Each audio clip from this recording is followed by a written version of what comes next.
Welcome to the Laura Lee Show on tape. The following is my conversation with Valerian on the fourth dimension. This took place on radio station KVI Seattle on October 3, 1992. News and commercials have been edited out. Valerian is the author of Matrix 1, subtitled Understanding Aspects of Covert Interaction with Alien Culture, Technology, and Planetary Power Structures, and of Matrix 2, subtitled The Abduction and Manipulation of Humans Using Advanced Technology, and of Matrix 3, subtitled The Psychosocial, Chemical, Biological, and Electronic Manipulation of Human Consciousness. Val also publishes a monthly newsletter entitled Leading Edge. You can write to Valerian at the Leading Edge Research at P.O. Box 481 in Yelm, Y-E-L-M, Yelm, Washington, 98597. And if you'd like the complete catalog of the Laura Lee Show on tape, write to P.O. Box 3010 in Bellevue, Washington, 98009, or call area code 206-781-4473. Now, here's Valerian. Valerian is our next guest. He's the author of 3 interesting books, Matrix 1, 2, and just out Matrix 3. Welcome, Val. Thanks for joining us. Greetings. You've had such an interesting background in life thus far. Could you tell us a little bit about it and what you've been doing and how you managed to get into the fields in which you find yourself these days? Well, basically, I've been kind of, ever since I was very small, I've kind of observed that things changed, but they stayed the same. And everything around me seemed to be kind of hypocritical in nature. And I've always had a curiosity about wondering why what's happening is happening.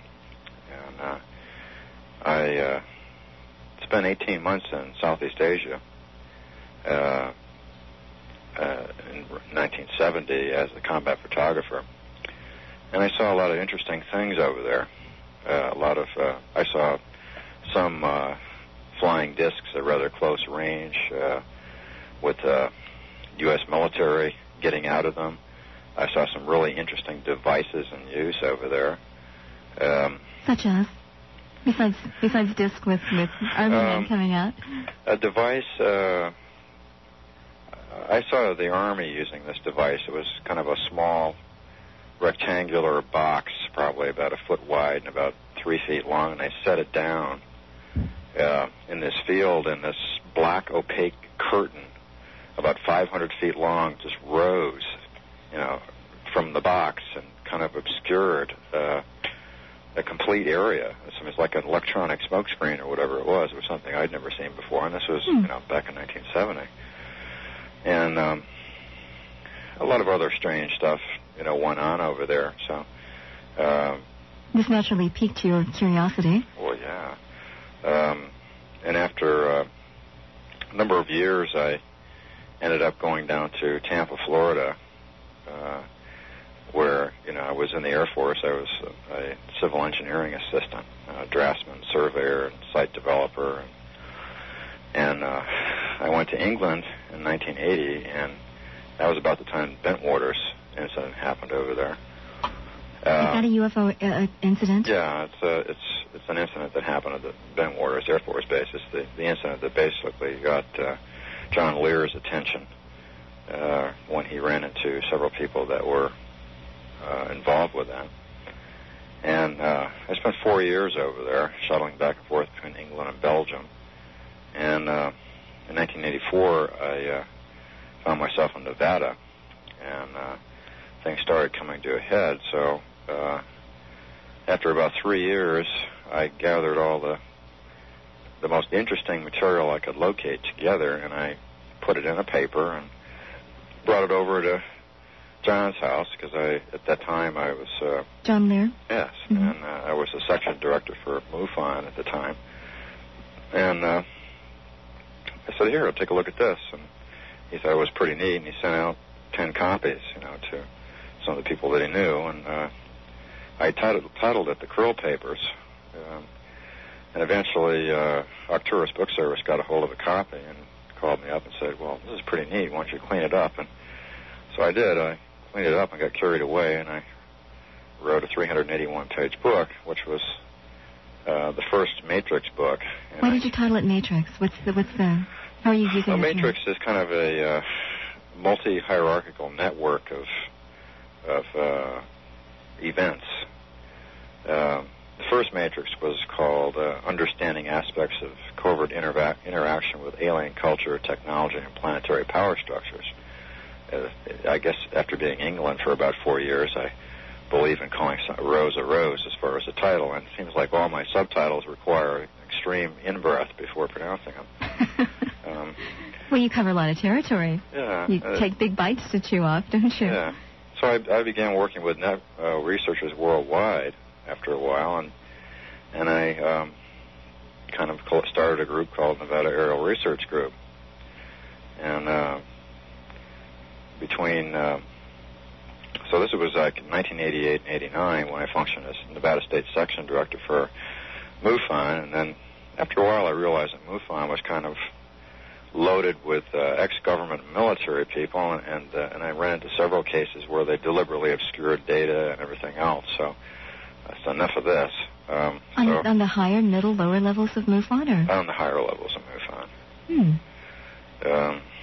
So and then I was appointed interim director for UFO Contacts International until I started bringing out evidence of negative, or what they perceived as negative occurrences relative to what was happening to people, and they were stuck in basically Space Brothers and Flowers type mindsets. They said, well, we don't need you in here. So and I was also a member of the APRO and the U.S. Speleological Association. That's not caving. Familiar with those. Oh, caving. Oh, yeah. Okay. A lot of stuff happens underground. So then I write that down and have to ask you about that later. So then I just kind of started stuff was coming in all the time, and I started putting a newsletter out called the Nevada Aerial Research Newsletter. And then I in April '91, or actually in February '91, I came up here to Washington to lecture at Evergreen State College, and I said, this is pretty neat. It's not desert. There's it's plant life in the air, fog, and everywhere is a million miles from nowhere, but it's a lot better than the desert where I'd spent 7 years. It's almost pseudo-biblical, being out there. So I moved up here in April and changed the name of the research network to Leading Edge Research Group. Aptly named. Which now has a network which spans about 40 states and 17 foreign countries. So the newsletter, The Leading Edge, is about 100 pages now. So during all this time, relative to human-alien interaction and human-government interaction in the abduction area, I've probably worked with about 900 people since the very beginning. And 900 people who have sighted or had alien interaction or contact? Who've had interaction with government, very often interaction with different types of species occur where there are humans present. U.S. government, U.S. military, German military. This is quite happening, quite often enough to be significant. What is the significance? Well, there's an upper level collusion going on. I mean, these military are wearing black uniforms with a red triangle with a dragon on it, just like the ETs that are on board there. And you've actually seen human military in these alien uniforms?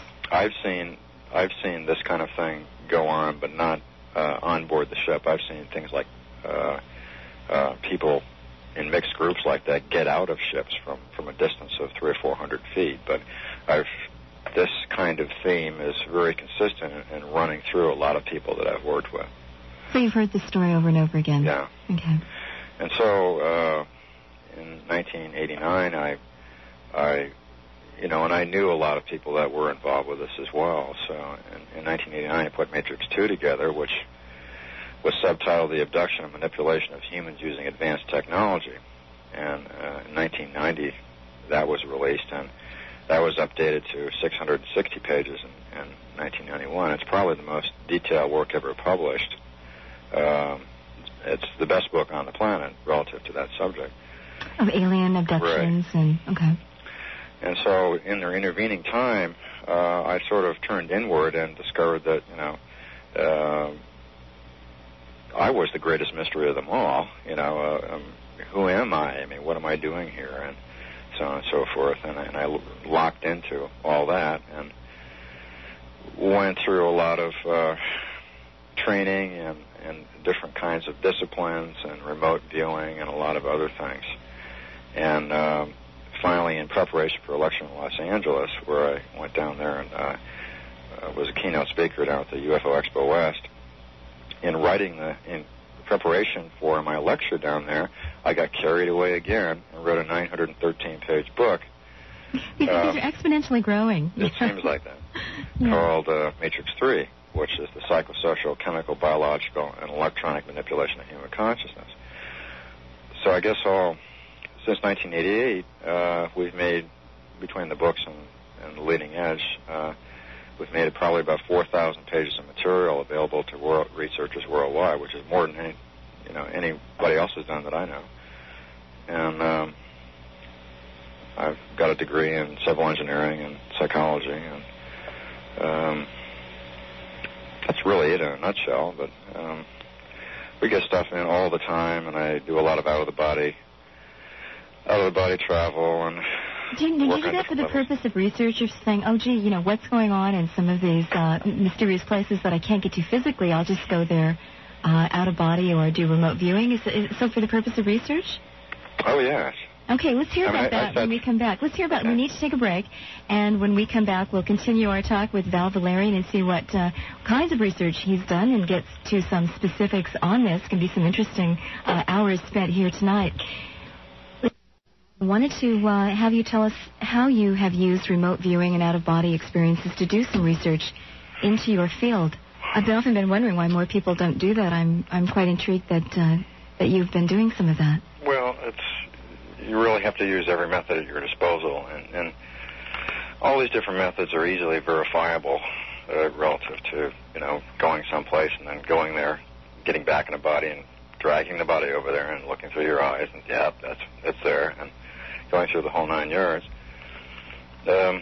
What's the theory behind it as you understand it that makes that possible? That makes what possible? Remote viewing. Well, everything's connected in certain terms of the morphological field. Everything's connected together, and when you... Gee, our last guest was saying just that. Indeed. When you lock into it, you can take anything up if you just give thought to it. It's one of these just do it things. It's not hard to do. I was sitting down one day, for example, and my mind turned to George Bush, as it very often does, and I saw him eating breakfast, which I found was kind of odd because of the time of day, until I realized he was in Spain at the time. And then it made more sense. This is one of the government's big things that they've been discussing, especially through... What, remote viewing? Oh, yeah. The Psi-Corps and all that, and the Sci-Tech organization and General Stubblebine and all the rest of it. And it's come out a lot through a lot of research, especially in conjunction with Montauk stuff and... which is the Tesla Philadelphia experiment, the Montauk stuff? Okay. There's more about the Montauk stuff and everything else in Matrix 3 collectively than any other book in existence. We've talked a lot about Tesla and the Philadelphia experiment with various guests. I'd like to get your version of it as well. Of the Philadelphia experiment? Sure, a few comments on it. Actually what I'd like to get is... go ahead. Go ahead. Well, it just seems to me that there is a whole interconnectedness to a lot of the phenomenon in UFO events and sort of what's going on. And maybe we have time for the big picture that you'd like to begin with. The big picture. Kind of a chronological, well, I think historical... to really go to understand what the Montauk experiment really means, you really have to go back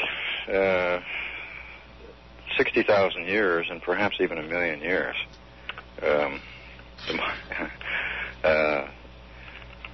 You'll read in all the information that's in Matrix 3 and what Al Bielek and Preston Nichols have published, that in their time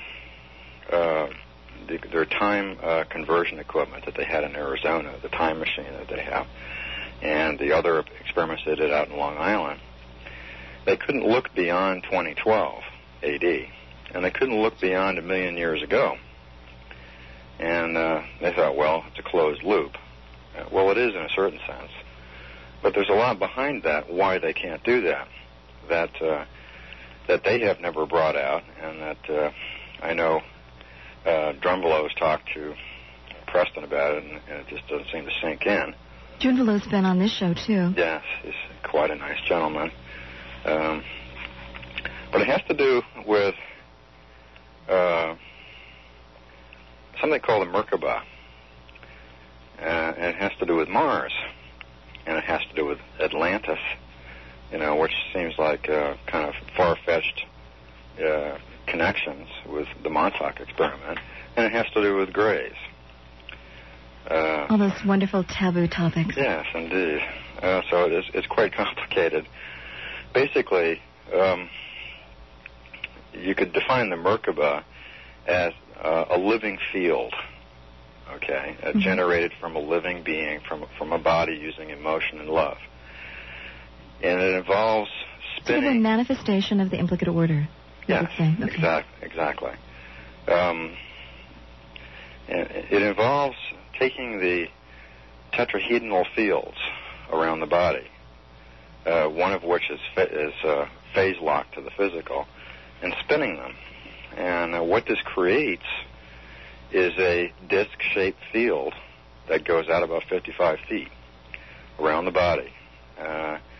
And if you spin this fast enough, you change your basic wavelength of that your body operates and everything else, and from a third-dimensional view, you disappear. Now, this is the basic field of creation. Now, which is the basic field? This living field? Okay. Yes. Now, if you create this field externally, okay, mechanically, you can do that. You don't need love to do that. You just need intellect to do that. Mm-hmm. And it has to, you really go back 60,000, 70,000 years ago, after Lemuria came up. Lemuria actually was starting to sink, actually, when it was, the existence of Lemuria is pretty well established because of two main reasons. One being that coral only grows to about 150 feet below the ocean, and there's numerous coral rings all stretched over the Pacific from Easter Island to Hawaii, and the coral runs 1,800 feet deep. Which means that coral was once only 150 feet below the surface, right. And so that land sank. Okay. And all the flora and fauna and bugs and insects and bacteria on all these islands are all the same. Right. And there's a lot of reference and a lot of creation stories relative to that. And what happened was that when Lemuria, which was off in the Pacific, was in its final stages of sinking, Atlantis came up, and they went to Atlantis, the island of Atlantis, and Atlantis consisted of about 10 islands, one main island, one to the north, one to the south, and about 6 to the west, which just happens to be more or less where the Florida Keys are, but that area was actually underwater at the time, the general area of the southern United States. And the northern island was called Udall. And what they did is they projected out the tree of life over the main island in 10 different vortexes or vortices. And what this did was that basically in each one of these vortices had a different nature to it. And what it did basically was attract the people from all over the planet, especially the people that were in Lemuria, which basically had a core group of 1,000 immortal beings, and I'll explain about that later, to these areas. And people went to the area which was their greatest, in resonance with them. But there were two areas that were not of the nature of anybody there. And those vortices just continued to spin. And they attracted two extraterrestrial races. One being the Hebrews, and nobody's quite sure where they came from. And the other was the Martians.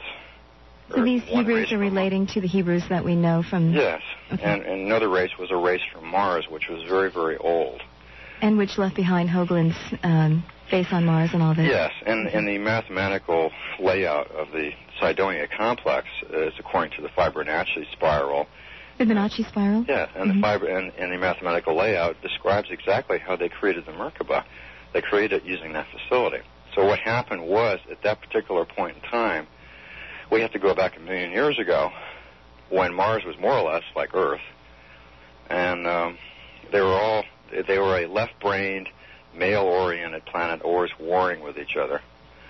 And so the astrologers got the planet of war right, didn't they? Right. Okay. And so, just before the atmosphere blew off, they did an experiment, built an external Merkabah.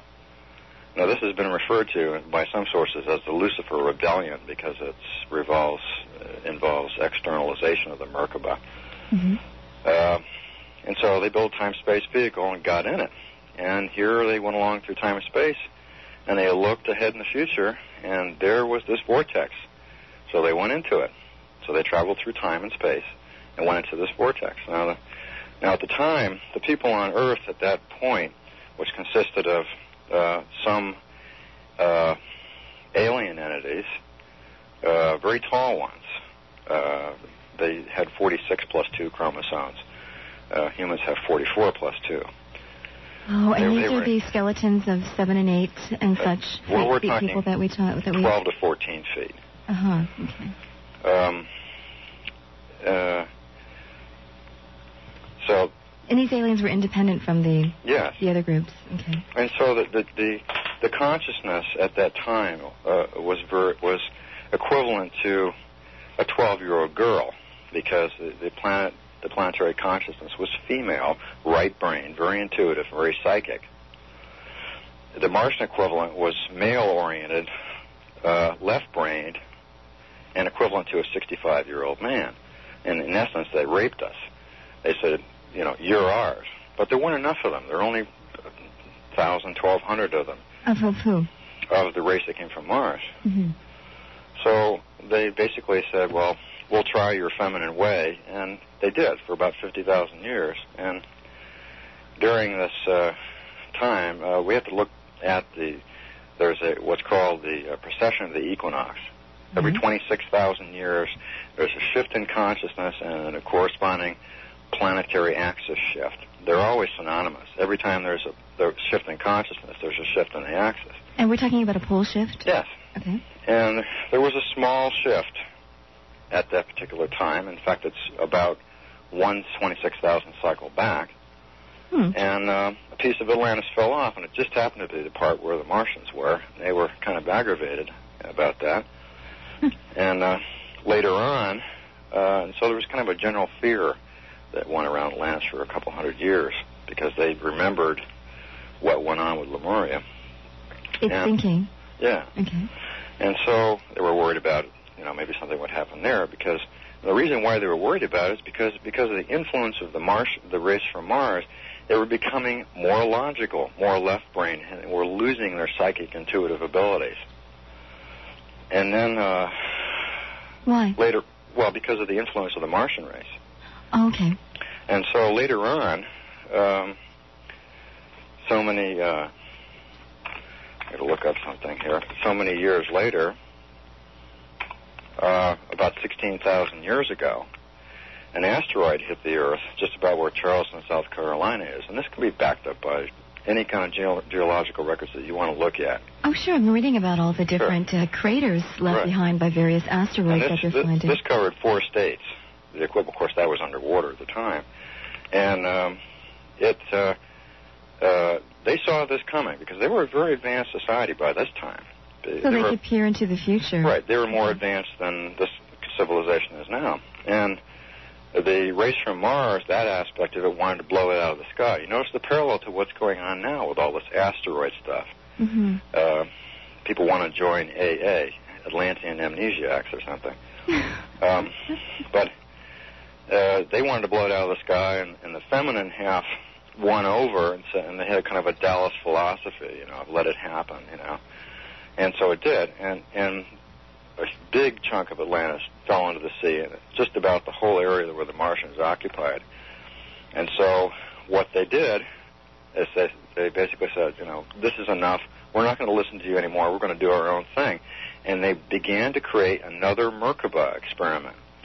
This is the one that went haywire, and it opened dimensional warps and pulled in billions of entities from other dimensional levels, and billions of entities went into the bodies of the Atlanteans.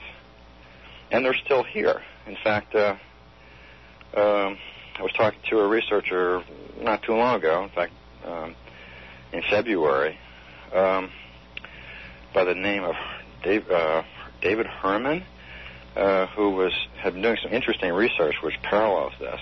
Of course, if people work with people who are psychotherapists and whatnot, they're familiar with the idea of entities being in other entities. So today, very many people have 4 or 5 entities that are in them. Now, if you can contain these in a octahedral field and hook it to their dimension, they look at it like the light of day, and they just go away. In essence, by the race from Mars doing this, they brought the Lucifer rebellion to Earth. That's where things really went crazy, and so Atlantis sank. How does the continent sink? I mean, what was it? Mountains in the first place? I mean, the whole thing just goes depressed. The sea floor just was up and then it was down. It sunk. How does it work? Well, it sunk because of the turmoil caused by that Merkabah experiment going wrong. They lost control of it, and it ripped. It's like ripping open your stomach lining. It ripped open dimensional space. In that point, they had a very advanced crystal technology at that time. The Lemurian technology was more psychotronic in origin. Lemurian technology involves things where your mind and your heart and your emotions connect with whatever the equipment is. Lemurian technology looks more like artwork than it does equipment. Right. I was just in Maine recently, and they have that desert in Maine and a lot of places where you scratch off the topsoil and it's all sand. Yes. And so I'm just sitting there trying to visualize, what was this, the shore of some sea, long ago? Sure. In a bigger, geography changes. It's kind of fascinating to track the history of certain pieces of geography.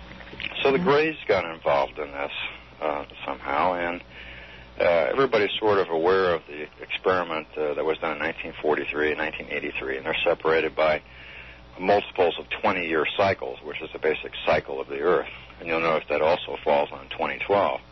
What's the purpose for the 20-year cycle? What is it? What cycle were they following? Well, it's a cycle that occurs around August 20th every 20 years. It's just it's a cycle of the planet. Oh, sort of the harmonic convergence was around the time, wasn't it? In its own way, yes. Uh-huh. But it involves the planetary mind, as it were, and the planet controlling the body. The Earth is a crystalline structure. We're still learning more about that. But apparently there was also so what the Montauk experiment was in essence creating an external Merkabah. The Greys were involved with it, and it wasn't just to make a ship disappear. So there was an experiment in 1913, 1943, 1983, and there will be another one around 2012. Okay, and this is why they couldn't in their time loop, they couldn't look beyond 2012. Because of this experiment? And they couldn't look beyond 1 million years ago because they were all connected. There are other things to do with 2012 too, but the fact that we're going into another dimensional octave. When people, things have changed a lot. Usually when people die, as they term it, when they go out of their body for the last time. And I would advise if people are interested in that, two good books are Journey Out of the Body by Robert Monroe and Far Journeys, especially the second half of Far Journeys. It gives you really an interesting view on a lot of things. We've had Bob Monroe on, okay. So you have to understand that this whole universe functions on one wavelength, not frequency. Frequency is the number of vibrations. Right. Mm-hmm. Okay. But a wavelength, 7.23 centimeters. Everything from the macrocosm down to the microcosm. Okay? That's in this three-dimensional reality. And if we go to the next dimension, it's going to have some other wavelength. There are 12 dimensions, each with 12 overtones. Mm-hmm. Okay? The grays, how they've come in here is they are sitting 1 and 2 overtones above this one. So they're basically invisible to this wavelength. That's why we can't see a lot of their stuff.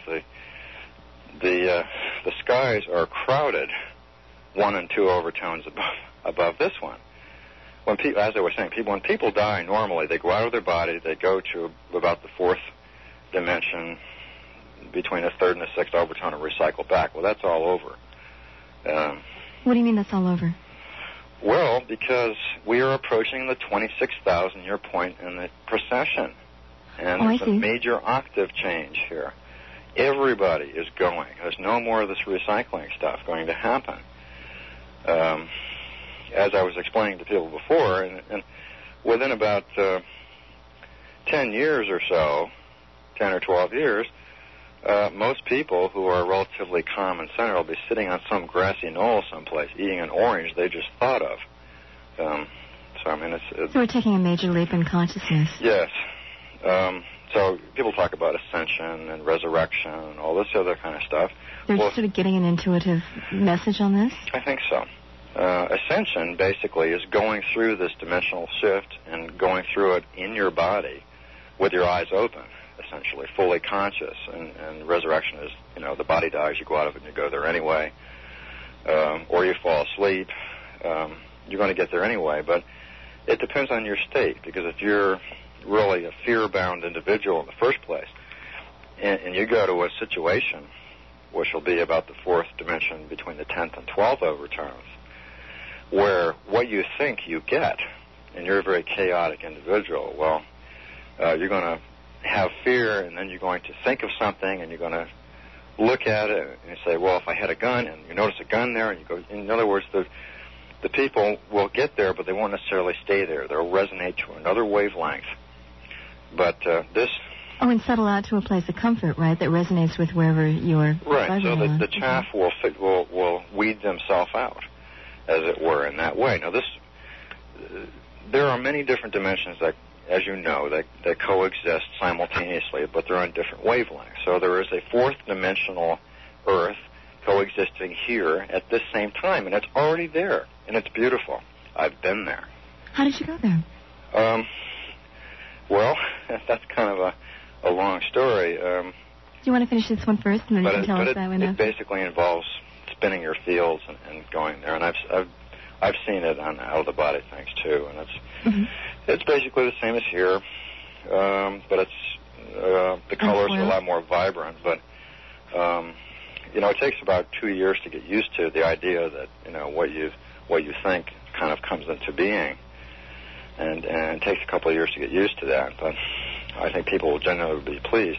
That's why, having written all this stuff about the government, the drugs, and the electronic mind manipulation, all these books about manipulation, when you start to look at consciousness itself, consciousness is the name of the game everywhere in the universe. So I'd kind of say, well, I've done all this stuff on the socio-cultural level and the level with the government and politics and all this stuff. Now it's a chance to say, well, there is other stuff that's involved with this. And I did that, in fact, up at the Disaster Preparedness Expo, which some people refer as Fear, Pain, and Victimhood Expo. And so I talked about this, and my son was up there, and he said he was listening to a guy say, in reference to me, he says, this guy's dangerous, he must be a government agent, because I wouldn't talk about all the other stuff that all the other people were talking about there, about fear, survival, and everything else. But, I did put some slides from Matrix 3 up on the thing, and I gave them something which described the book and everything. So if he bothered to read that, then I don't think he would have thought that. People just need, you can't really comment on anything at all unless it's in your experience. Otherwise, you're just going on supposition. So you don't have a reference point with which to understand it? Yes, you have to have it in your experience. We're going to take a break, and we'll come back and continue our conversation with Val Valerian. He's been telling us quite an extraordinary story, and we'll let him continue and explain, I guess you could call it a reconstruction of human history back a million years or so. And this would be including a lot of anomalous and UFO situations, sort of explaining all of that, I guess. Well, Val, what an extraordinary story that you just told us. How did you piece it together from various research, from other people's observations, from looking? It seemed to be a consensus, or how did the story grow? Where did it come from? Relative to what? To Atlantis and all that? I guess I'm saying, how did someone here in the late 20th century put together a story that would encompass a lot of history, of which there's a lot of hints, but there wasn't a direct flow? I mean, you had to do some leap of imagination or something. Well, you can back it all up, but where did you get the basic storyline? There's a lot of stuff in historical records, especially ancient Sumerian records. And there's a lot of clues to it in Egypt, too. The problem in Egypt, though, is that of the 2,000 Egyptologists, most of them are Muslims, which is fine. Oh, right. But Muslims don't believe that anything existed before 6,000 years ago. So, because the Quran is based on that. So, unless you get a few renegade Egyptologists like John Anthony West. Yeah. But, I mean, there's been civilizations that have gone back 500 million years on this planet. That's part of the suppression of human awareness, is the suppression of the continuity of the planet. Mm-hmm. The burning of all the libraries and everything like that is a good example.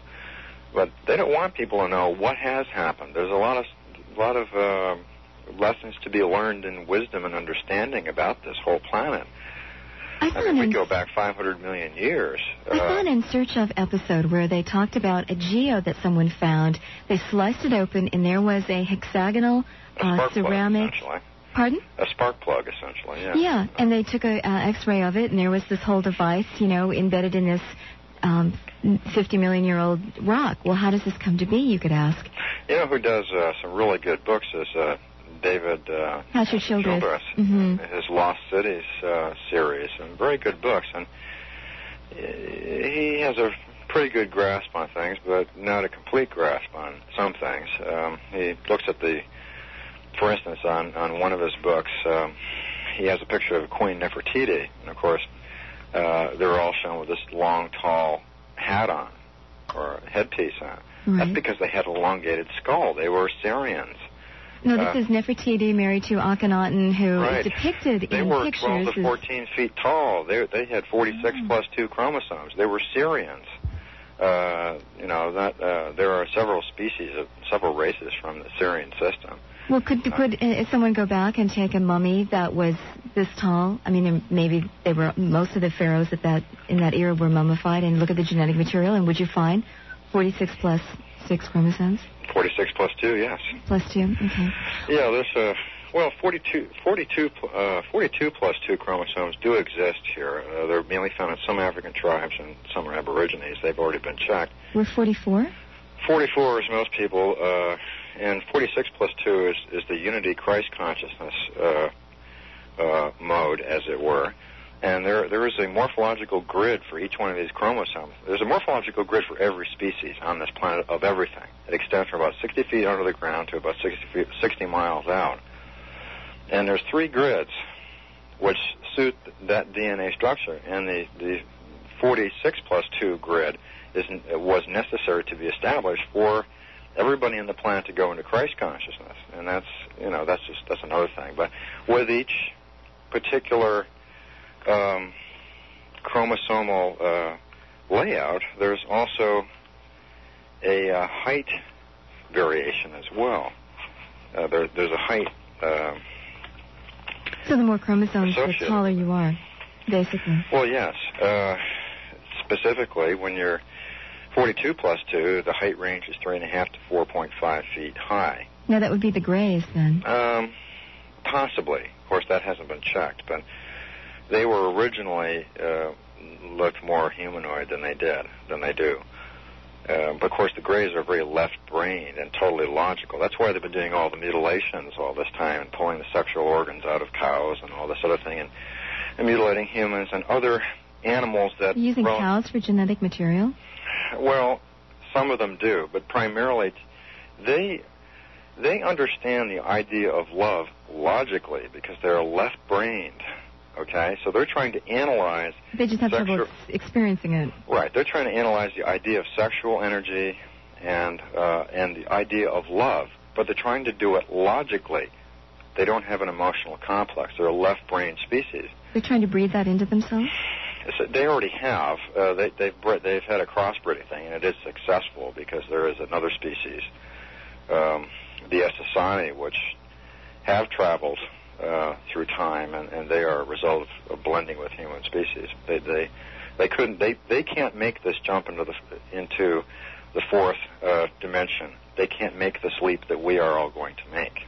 Well, they must be terribly jealous. Well, so they had no choice but to try to create a genetic blend to put some of their self through there. Oh, I see. So most human beings are 44 plus 2 chromosomes, and that ranges from about 5 to 7.5 feet. 46 plus 2, the height range is around 10 to 16 feet, and here's where you get the Nephilim that Sitchin described, and the Syrian race, which were the long-skulled races, and this is described in all over the world.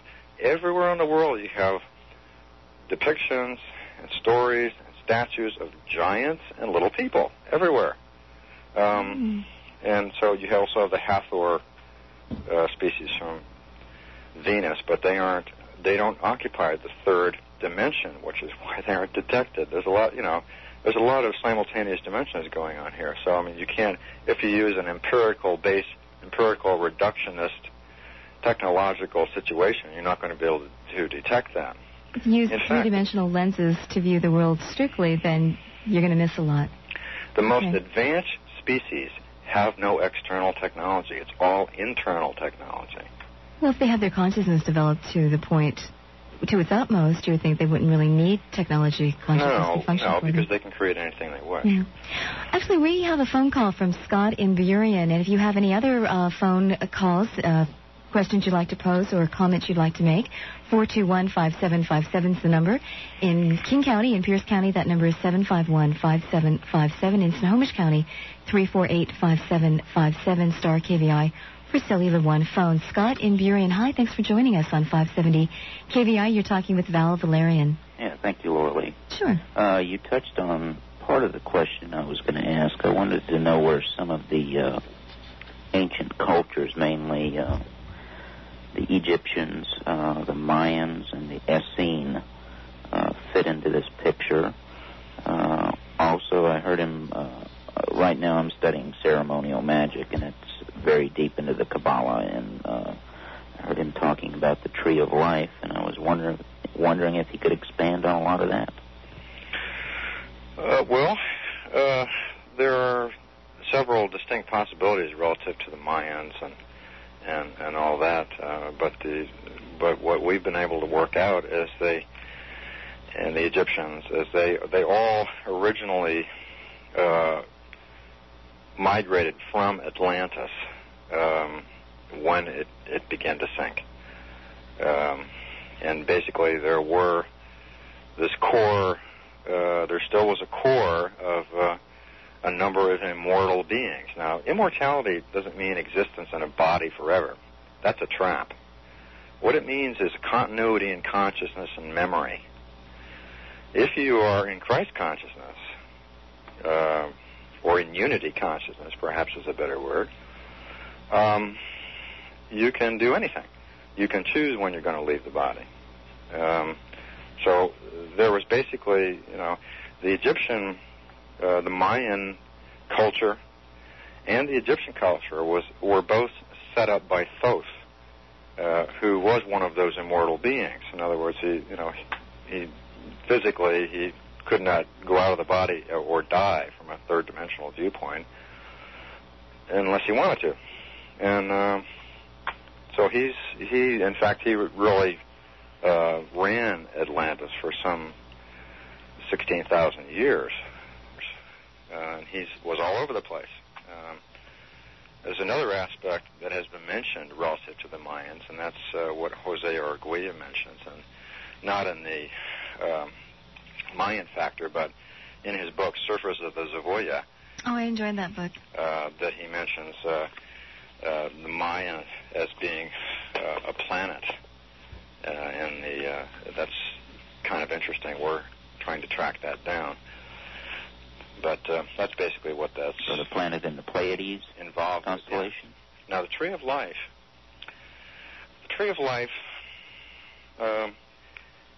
can be generated and can be seen in the sacred geometrical figure of Metatron's cube. I'm not familiar with Metatron's cube. What is that? I'll send you one, a drawing of it. It's basically a two-dimensional depiction of a three-dimensional representation that is the seed for everything. Everything can come from that. It's the seed of creation. And really, to understand all this, everything, you have to go very, very deep into a study of history, consciousness, neurophysiology, everything. You have to be the supreme eclectic type of leaning, and you really have to be wanting to know who you are and what everything's about. Scott, anything else? I was just wondering, I can feel this shift that's coming on that everybody's talking about here, the big shift happening in 2012. I can, right, especially here in the Northwest, it's very people strong. In general, Scott, over the past year or two have been feeling more and more psychic, if you will, impulse. We're picking up on more things, and to the degree that they are doing this, the powers that were are trying to have been trying to suppress this, both by putting stuff into the food, water, electronically, and otherwise. I mean, look at the cellular telephone system, for instance. 840 to 890 megacycles. That just happens to be the same resonant frequency of the human skull. These people know what they're doing. The last question I have is to make this shift in humankind, I guess, easier on more people. What would your suggestion be? Well, they're going to go through it anyway, whether they like it or not. Whatever new world order that's going to exist, in whatever form it's going to exist, is going to be very short-lived. To make it easy for people in general, I guess the best advice that I could give is learn how to become calm and centered within yourself. And read Matrix 3. Go understand that social consciousness operates from the first three structural areas of the brain, okay, involving security, sensation, power, and fear. Oh, our amphibian brain, so to speak. The reptilian brain is the reptilian first brain, part, right? Thank you. So if you can really get rid of the idea of fear and become more conscious and aware, sure, you're going to do it on a cultural level. You're going to do it on a political level. You're going to understand what's going on around you. But that's the first step. The second step is to become more conscious, to become a conscious being, to get out of this sleeping thing. Well, this really relates to our last guest's theories, too. I mean, the two seem to be jazzing on the same concept here. Jazzing on the same concept here. Shifting almost consciousness. Exactly. Yeah. They're very close. I'm glad you noticed that, too, Scott. Yes, I was sitting back thinking about that. So we're all trying to become more than human, basically. That's what's happening. No, you see, we're not human beings having a spiritual experience. What are we? We're spiritual beings having a human experience. It's a whole different directional. Indeed. You can engage the social drama to whatever level that you wish. In other terms, it's a game. Okay? It's a learning experience, and through your experience, you gain wisdom, which doesn't have a polarity, and from that you gain your personal truth. Okay? Everybody wants to know what's disinformation, what's true, what's not true, and what people believe. Don't believe anything. Beliefs have nothing to do with experience. If you experience something, then you know it. There's a big difference there. If you believe believe something, you can be manipulated. But I guess you have the experience, and then you're going to need to interpret it somehow. You're going to need to make reference to it. You're going to need to understand it. And that's part of the deal, because when you're trying to interpret the experience, what do you interpret it with? You interpret it with previous experience. And that previous experience is loaded with predispositions, beliefs, conflicting beliefs, baggage, a whole bunch of baggage. Mm-hmm. And things out there, and this might seem kind of a strange way of saying it, things out there have absolutely no meaning except the meaning that you give it. So, two people could look at something. One says it's good, one says it's ugly, one says it's Republican, one says it's Democrat. But it isn't any of that. It simply is. And so the meaning you project out on it, you have to understand how consciousness works. And if people really understood who they were, they wouldn't do what they do to each other. And that's why everything political, all this political stuff on that level, is really a no thing in the end. What is voting? Go out and vote. What's vote? What is voting? Voting is saying, govern me. There's no provision made in this culture for people to become autonomous. So I guess you have to go figure out a way to do it on your own. That's true autonomy, then. It's happening already. Christ consciousness. If a planet is in unity consciousness, it doesn't need a government per se. Or at least a very different one. Scott, does that answer your questions, and do you have any others? Oh, I got millions of questions. Go ahead. Ask a couple more. It's fine. The last guest that was on was basically saying that a lot of the social ills that are happening in our world today are experientially there to teach us lessons of some type. Wisdom. And I'm exactly at that same point also, that and that's what you're saying, I think, also, that you can't learn anything without an experience of it. Yes. So I was wondering if you would comment on that. People very often get tied up in the idea of good and bad, positive and negative. But what they're there for, being part of one thing, is for timing. The timing is always perfect. Push ahead, retard, push ahead, retard. Or you could say timing factors. They say that's how we walk. One foot rests while the other one moves, and that one rests while the other one moves. Yeah, the difference on a cultural, political level between the idea of positive and negative is that positive acknowledges the whole being value of self and spirit, if you will. The negative polarity attempts to replace that with ego aggrandizement, for security, sensation, and power. And that's exactly what all the media and all the cultural programming and everything circulates around, is aggrandizement of the ego or the alter ego. And that's what Verne says. It's just feeding on its own pathology. It's just perpetrating the pathology. And deep down inside, people know something's wrong. They have an essence. They suspect certain things, but having no other reference point, they're not willing to make that little leap. They shouldn't be afraid to make that leap. They are the path. They have more in common than they suspect. Consciousness is the name of the game, not politics. Well, then what's stopping people? A lot of people aren't being stopped, and the paradigm shift is, because they have fear. They're basically culturally conditioned and. Well, by the name of your book, you would assume that you believe that we have a little help in maintaining fear. We're having a little encouragement from outside. Yes. From part of the negative hierarchical structure, yes. Perpetrating itself just in its own dynamics? Yes. They're trying to cause as many unaligned people to align themselves in that direction, to supply more energy to that resonance, as it were. But that resonance is self-defeating. Is it a conscious situation on their part, or is it just part of the dynamics of that mindset? It's a perfectly conscious situation on their part. Mm-hmm. And, you really have to understand what the positive-negative hierarchy thing is all about. And a good friend of mine, Michael Topper, wrote some very good material on it, and that's in Matrix 32. And you really need to understand what that's about, what the idea of positive and negative conceptually is about while you're viewing everything dualistically in order to really understand what unity means. Could you give us just a hint, and then we'll move on? A hint with what? What you just explained, positive and negative, and what duality really means, and what unity really means.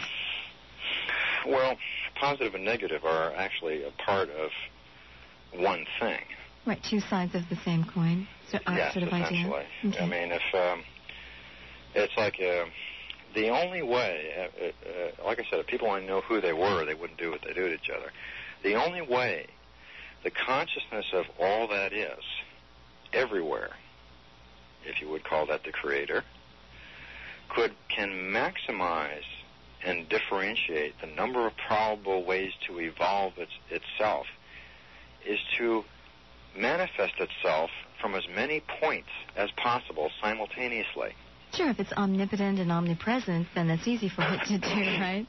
So part of it comes through one body, manifests the personality when reacting to the environment. Another third comes through another body, but it's the same root consciousness. Okay, you can only see in other people what's in you, otherwise you wouldn't recognize it. Right, no point of reference. Okay. Yeah, and so when these people are out here and they're, a lot of people that come across things, they just don't want to hear anything. They don't want to hear about anything because they're afraid. They don't have any other reference point. If they don't have the social, cultural consciousness thing, they don't have anything. Because the faction that wants to control and manipulate identifies with control and manipulation. And if it doesn't have that, it doesn't have identity. Okay. Okay, and it doesn't want to lose identity. So that's why you see polarization happening. I mean, to me, I see the one paradigm happening and a lot of growth in that direction, but at the same time, you see the old guard squeezing even tighter, hanging on even tighter. And it's happening now because we're approaching the end of this 26,000-year period. We're going into a major shift for the planet as well, but for all the entities on this planet into a different octave. And we'll hear more about that when we come back. We're going to rejoin Val Valerian just after the news. I'm Laura Lee, and you're listening to 570 KVI. We have one line open. That's our Snohomish line. The number's 348-5757 if you'd like to join us. Back in just a moment. Back, and the phone lines are quite busy. We better get to those phones and start with Kent in Olympia, who's calling long distance. Hi, Kent. Thanks for calling.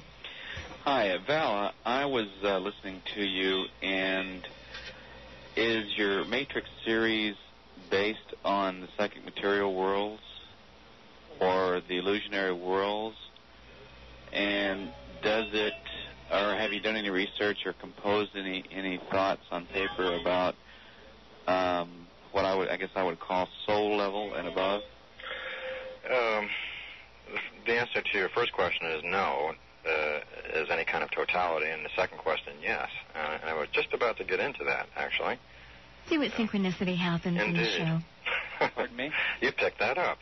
I was about to get into that. Well, the other thing is that, I didn't know what Vern was going to talk about, and I didn't know what you were going to talk about, except only very vaguely, and it so surprises me when things all kind of coalesce and you hear the same message. There's a lot more over and over. There's a lot more. When you talk about psychosocial aspects, it goes beyond cultural level. It starts going into a lot of other things, and I was going to talk about that, which would take a little while, but before I do that, we can have more questions. Great. Ken, do you have any other questions for Val? Yes, I do, actually. Just getting warmed up here. Okay. On you were saying, now the first step, as you see it, or as I'm interpreting you, is letting go of race consciousness or DNA molecule and the information being fed to the neural or the nervous system? Essentially, what you say is reasonably correct, yes. So I'm going to have you repeat that in just a moment. But I'm sure also, Val, there's a book list that you could send us that would be very useful. Could you explain what you meant, and then I want to hear Val explain what you... I didn't get that one. Well,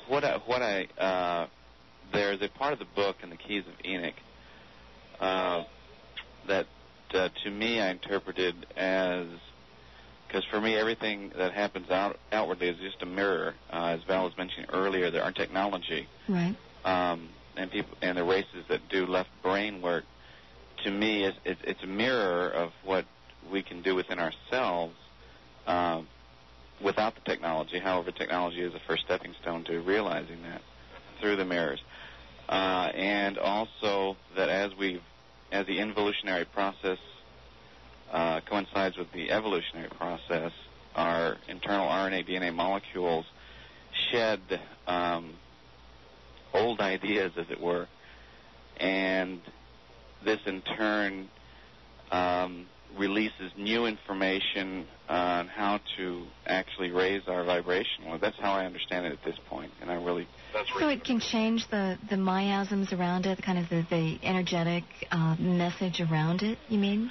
Well, to my understanding, it just increases the frequency and the vibration of our molecules and atoms. You're basically what you're doing is you're tapping into the higher brain structures as a consciousness filter, the 4th, 5th, 6th, and 7th brain structures. So you start vibrating on that before you actually leap there. Right. Okay. Kent, wonderful question. Thanks for calling. I appreciate that. Okay. Thanks. Anything else you want to add before we take the next call, Val? Oh, go ahead. 421-5757 is a line that's now open. We'll take our next call from Harry in Redmond. Hi, Harry. Thanks for joining us. Yes, hello, Laura Lee. Val, most certainly a fascinating discussion, and I can relate to a great deal of what you have to say. The Merkabah, for example, and the rotation of the tetrahedral fields might sound a little far out to some people until you encounter them yourself. I'd like to shift over a little bit and ask you for your opinion of the current enigma of the crop circles and the harbingers of world change, if you're familiar with that, and maybe the interpretations of Isabella Kingston. Yes, I'm familiar with that. All right, I'd like to have your comments. Synchronistically, I've become familiar with just about everything fairly quickly, whether I like it or We not. also had Isabella on the show not too long ago. Oh, you did? Yeah. I missed that. I'm sorry. Yeah. Well, there's a lot of interpretations relative to that. What is your feeling about the crop circle enigma and so forth and that? Well, the most interesting work that I have seen relative to the crop circles is the work done by Ralph Noyes. By Noyes? Mm-hmm. Yes, crop circle enigma. And what he has discovered in here is that the crop circles have energy-based connections to the Earth grid, specifically to ley lines, and he really goes into a lot of very interesting work discussing different kinds of energy lines, whirly lines, different multiple ley lines, really interesting work. And it really seems to be manifesting seemingly as an expression, it's an expression of intelligence, whether it in fact is part of the Earth's planetary mind manifesting certain geometric aspects, or it is another species trying to do this for a specific reason is not quite clear at this particular point. Actually, Gerald Hawkins says the same thing. He says the certain circles express the diatonic music scale and Euclidean geometrics. They're inherent in the ratio of the patterns. Now, whether they're human or alien is a question he can't answer, but Right. he can tell you that they're obviously intelligent and they know a lot of math. Right. And the most interesting one recently was the one that was z squared minus lambda. Basically, what that is the Mandelbrot pattern. There was a series of crop circles in the Mandelbrot pattern. Coming up recently, yes. Right. Obviously, it's trying to gain attention. Whatever it is trying to gain human attention on higher levels of expression. Mm-hmm. Does that relate at all to the Matrix 3, which I have not read yet? I'm going to pick up. But do you treat this? I don't really discuss that in there. All these things progress, with evolution of consciousness, generally my own, and other people that, we interact with, so on all different levels. So it just depends on what appears to be appropriate to inject into the civilization at any specific time in order to create the desired effect, basically of saying, well, people appear to be ready to understand this or that, so it's put out. Maybe if we say a similar message on a lot of different levels, might get through. Yeah. Sure. Harry, thanks for your call. All right, Shirley, thank you. Thank you. Margaret in Bellevue, hi. Thanks for joining us here on 570 KVI with Val Valerian. Okay, good evening. I had a question that popped in my mind as you were talking a while back. I like to do really specific questions because otherwise I could get on for 20 minutes. But how does one protect oneself against electromagnetic pollution? Well, on certain levels, there's two main levels to look at this as. One on the level of awareness, on another level of consciousness, which I might have to explain that. Why don't you go ahead and do that? On a level of awareness, it's understanding what is going on. Understanding, and there's more stuff on that in Matrix 3 than any other book on the face of the planet. Say that again. I didn't hear. You weren't speaking loud enough. In other words, understanding what's going on, what is being done electronically, how it's being done, why it's being done. In other words, becoming aware of it. That's the first step. I mean, just intellectually. Well, yes, okay. in understanding. Eyes open. Yeah. The second step would be taking, if you want to shield your brain from different things, you could use common precautions like maybe line a wall with sheet of copper foil, or sleep in a Faraday shield. If you're going to have a spring mattress, put a piece of aluminum screen between the spring mattress and your box mattress and your. What would that do? What would aluminum screen do? Well, the springs in the mattresses are specific dimensions which are standardized, and they act like little antennas, and they pick up stuff and they radiate people during the night.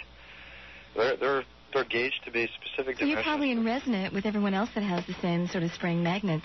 Well, we're getting into scalar areas and some other things that are going on. There are certain precautions that you can take. Now, moving to the other area, consciousness itself, embodying basically the tachyon area, functions at around 10 to the 65th cycles per second, if you could convert to cycles per second. And tachyon refers to? Well, it's basically an energy that's alive with consciousness itself. Okay.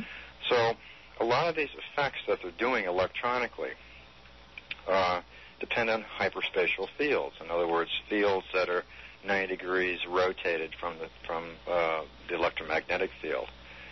And so in order to overcome this, you have to overcome the higher order frequency. You have to be resonating at a frequency higher than the higher order frequency that's manifesting itself, hyperspatially as an effect. You have to get higher than the stuff that they're beaming out, as it were, in resonance.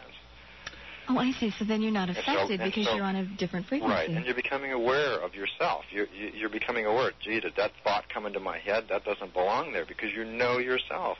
You're clear. You're at peace inside. And, that's part of it, too. So consciousness itself becomes a defense, you see. So you can look at it on many different levels.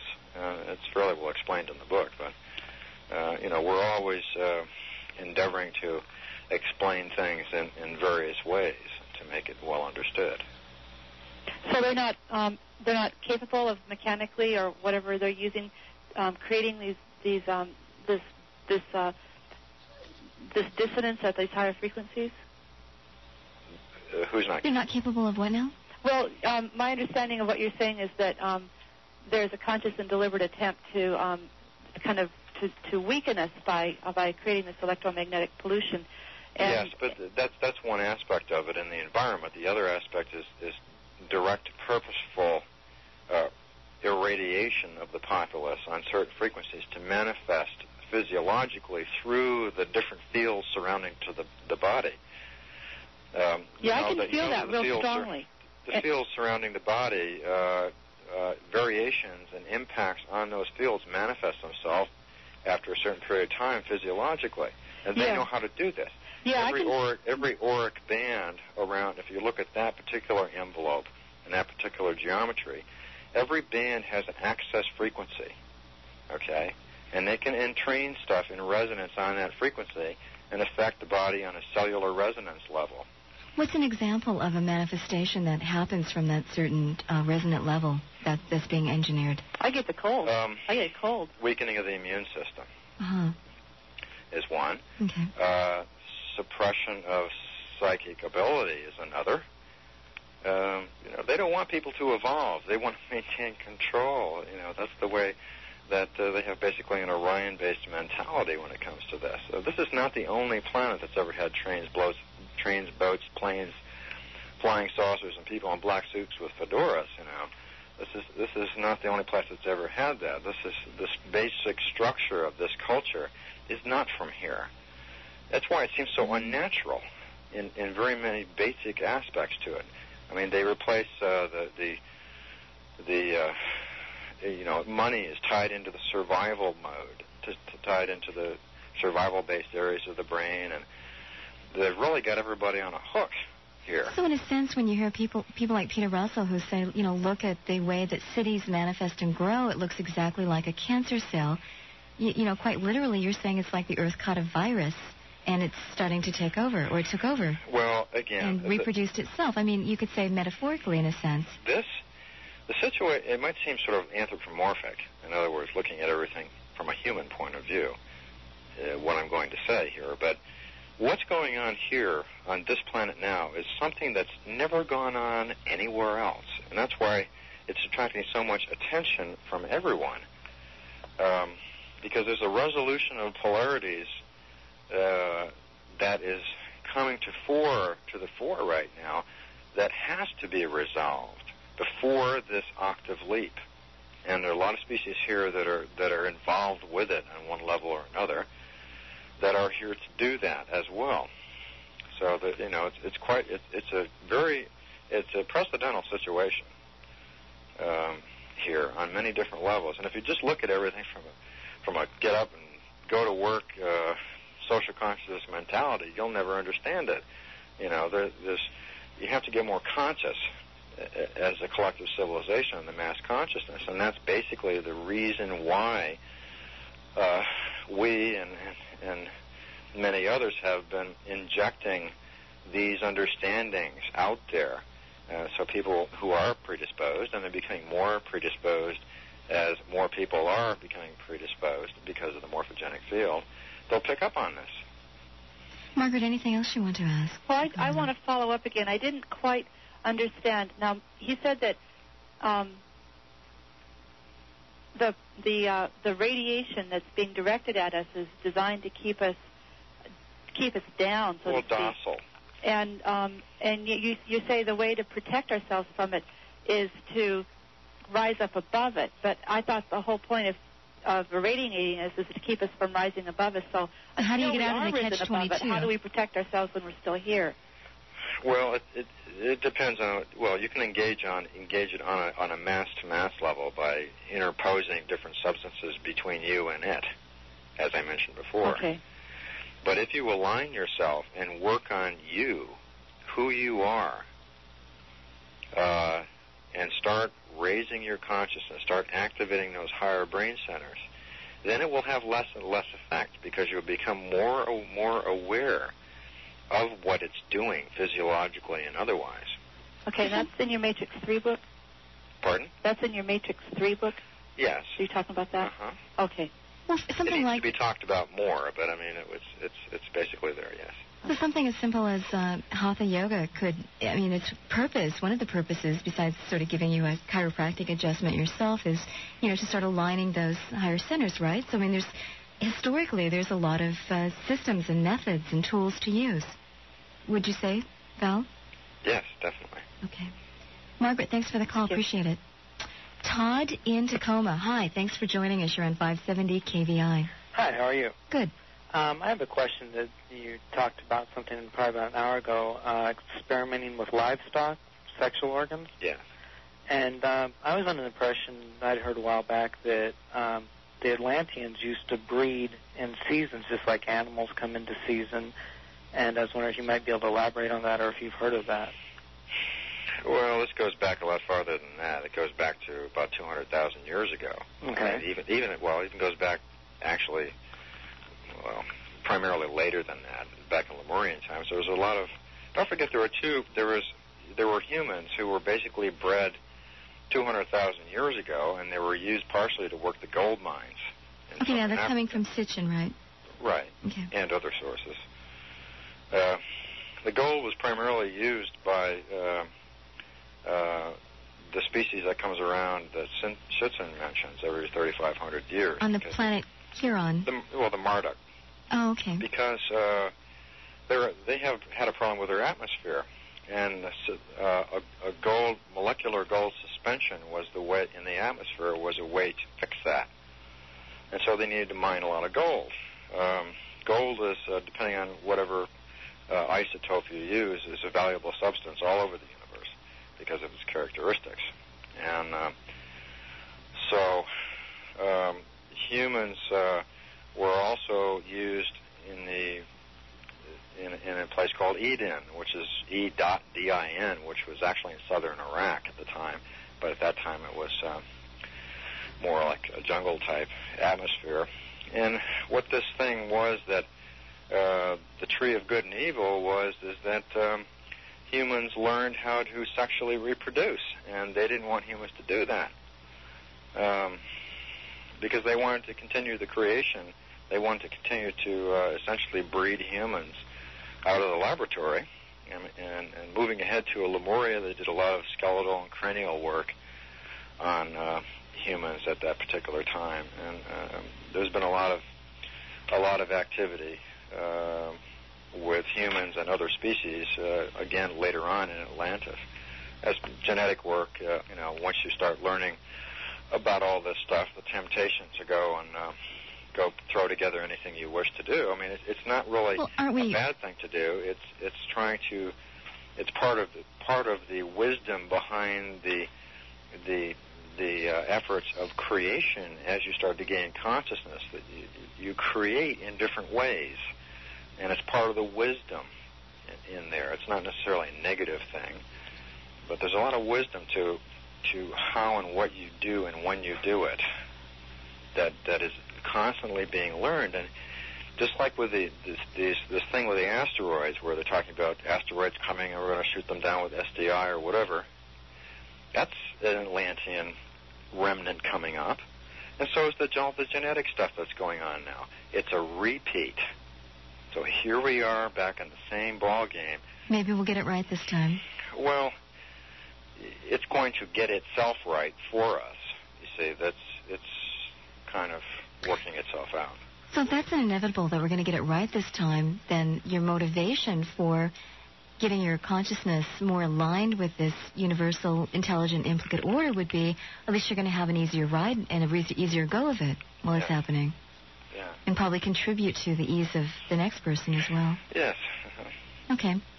Who are we talking with? Todd? Yeah, anything else? Yeah, the mining of the gold, I guess, gets to my next question. That with what we hear about now, that we're going to have to stock up on gold to barter with aliens.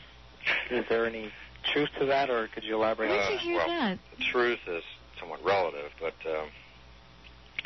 if you feel you need to stock up on gold to barter with aliens, just press on. It's not necessary to do something like that. I think that's probably a misnomer. Unless you happen to locate some aliens that have a big need for gold. Okay. That's about the only reason you'd have to do that. Again, you won't need all that stuff very soon anyway. So it's kind of a moot point. Okay, and then I was just wondering if you could give the address for Val again. Val, go ahead. Why don't you give it this time? P.O. Box 481, Yelm, Y-E-L-M, Washington, 98597. Okay, I think that answers all my questions. Thank you. But you're not connected with the Jersey Knight down in Yelm? No. Okay. No, that's just where my post office box is. All right, just wanted to clarify that. Okay, thank you. Thank you. Appreciate the call. Steve in Lacey. Hi, thanks for joining us. You're on 570 KVI. Hi. Hi. I was wondering if he could elaborate on what he thinks of Merlin, the legendary character. I've come up with a few theories of my own as far as Merlin goes, with being a time traveler and such, seeing how books tend to indicate that he was rather helpful in the building of Stonehenge and had something to do with these giants. You got it. That was it? Yeah, that's it. Oh, but he wanted you to elaborate on that. I don't know if I can really elaborate too much more on that at this point in time, but he's essentially correct. Okay, can you maybe say a little something about the purpose of the pyramids? Purpose of the pyramids? Well, see, I tend to think that they were originally had, the electric capabilities. My theory is that they were originally used for the deflection of the asteroids. My theory is that's they were... not exactly correct, but you are intuitively latching on to something else that they were involved with. The pyramids basically were created by Thoth. The 3 pyramids in Giza and all the other ones are laid out in a Fibonacci spiral. Fibonacci, isn't it? Fibonacci spiral. Mm-hmm. The pyramids were initiation areas. If you compute the path of energy within a pyramidal structure, you have 2 Fibonacci spirals, one positive and white electrical, and you have a negative black magnetic. So, and they went through different points. We're getting up to that break time again. But we'll continue. I guess basically I'm sensing that this is going to be kind of an energy battery of bioelectric or magnetic energies. Right. We'll hear more about it when we come back. We'll start off with those pyramids and get the full explanation from Val Valerian when we come back, and we'll continue. It's like the entities, you talked about entities being drawn from other dimensions and injected into human consciousness and things like that. Yeah, well, I eventually here I'll end up getting into it. There are... what I wanted to talk about, we already talked about the first level of psychosocial aspects, okay? And that's the cultural one. Now we're going to start moving up. There's 4 of them that I discuss in the book, and I kind of like to get in it because I think it'll really spark a lot of memories for people here somewhere. Go ahead. But it'll take a while, so I want to make sure that the calls will permit that. Okay, so have you ever run into these people since you have such similar material and discuss this, or? Yes. This really is similar to Scientology? Oh, yeah, it's replete. Well, he uncovered a lot of stuff. And a lot of stuff, like the book... well, how can these people practicing Scientology are just also weird and vicious? Well, like I said, Hubbard uncovered a lot of material that undoes a lot of the mind control imprinting that's done culturally. And that's why they wanted him to participate in their mind control programs. And because he refused, they started injecting other people into his close-knit group of friends, which formed Scientology, as it were, in that manner, and basically subverted everything Hubbard was originally trying to do. Yeah, that's why he went underground. Pardon? That's why he went underground and disappeared. Yes, that's part of the reason. But I mean, it basically. But you're not advocating joining present-day Scientology, no, I would not hope. at all. Absolutely not. No, it's the basic knowledge. The mind horror of Scientology is very different from what we're talking about. Okay. But a lot of the information you uncovered, as you will see, is very, very applicable and bears itself out. At least in my experience, it does. Anything else, Shay? Yeah, I had one more aside here. Go ahead. A lot of these programs I listen to, they have trigger words that trigger my memories of my own experiences with these so-called folks or whatever. And yours was, you started talking about things underground or something, I can't remember. But in '88, NASA broadcast on, they put out this thing through their public relations department that they're accepting ideas from the general public on how to establish a moon base. That's a laugh. They've already had one. Well, that's exactly what my question was. That was part of their idea that I came up with and it wasn't a normal thought process. It did evolve over a period of weeks, but I got nauseous and a lot of other things as this memory progressed. But what I came up with was an underground moon base for a variety of reasons, and it was just, amazing the way it might have this been evolved. I was wondering if you'd heard anything like that. Is there an underground facility up there, or? Yes, there is on the far side. Yes. On the what side? On the far side. You see, the far side. On the part of the program, Alternative 3, that whole idea is probably somewhere between 60 and 70% correct in many aspects. What's Alternative 3? Where they decided that they wanted to gather the elite together with a little help from alien technology and leave the planet and leave everybody to their doom. Right. Oh, is this a recent thing? It's been occurring for about the last 30 years. What they've recently discovered is that when there is a planetary axis shift, it doesn't just occur on Earth, it occurs on all the planets. So it's kind of all their stuff on the Moon and Mars and everywhere else, they had to go throw that out. Now they're starting to be faced on those levels with the reality of what's really going on. And so now there are a lot of power struggles on a lot of levels grappling at this particular moment. I mean, some of the people are getting it and some aren't, and so there's a lot of internal conflict about what to do. There's a lot of internal conflict. So they might just implode from within? Well, I mean, they've set themselves up for that, haven't they? Well, if they're really getting it and they're going, well, consciousness is the key here, why aren't they out in some yoga classes and why aren't they out, doing light therapy? And the Army was, and training the Psi Corps. I mean, they've got equipment that they've got alternate reality generators they can carry around a suitcase and pull a switch and step over to the next star system. Actually, they've got technology that you wouldn't believe.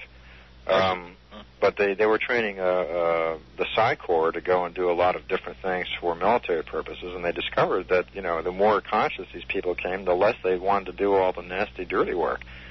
So, I mean, that's the effect of higher states of consciousness. Yeah, it's self-defeating for a negative alignment. I always thought about that. I always thought that, if you really knew the gifts of the universe, you couldn't possibly go out and be an evil person. Well, you'd by be the very knowledge of it. In the end, yes. Yeah, but the very knowledge of it would be transforming so that you would be aligned with the implicate order.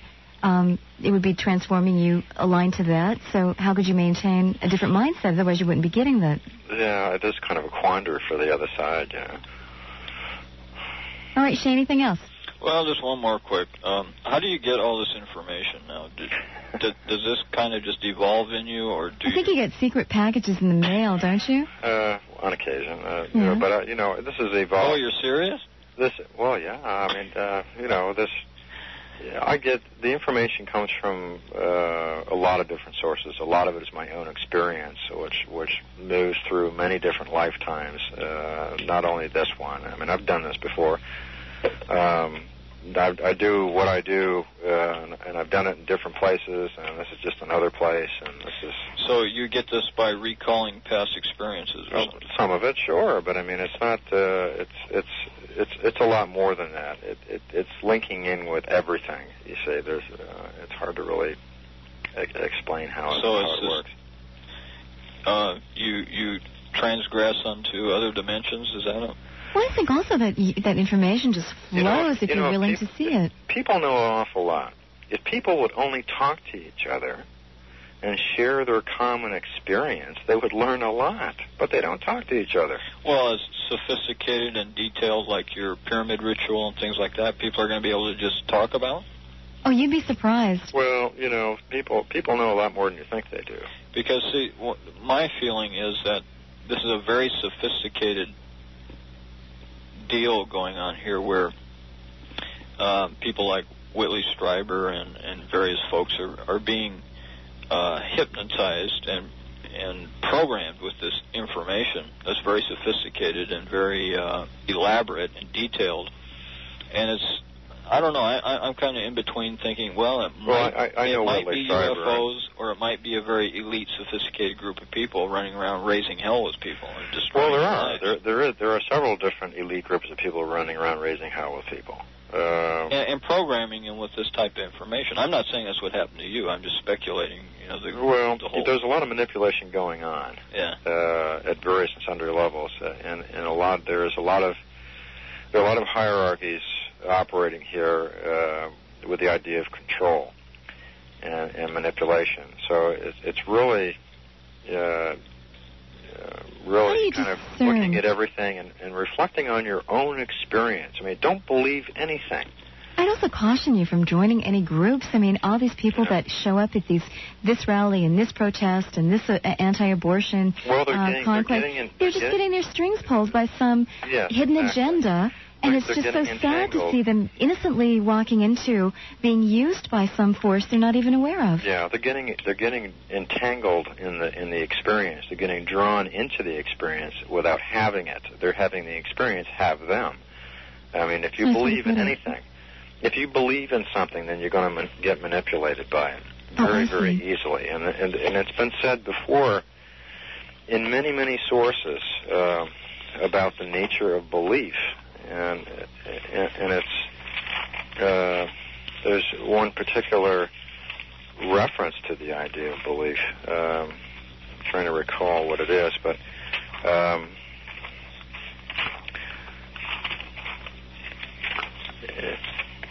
it really has to do with.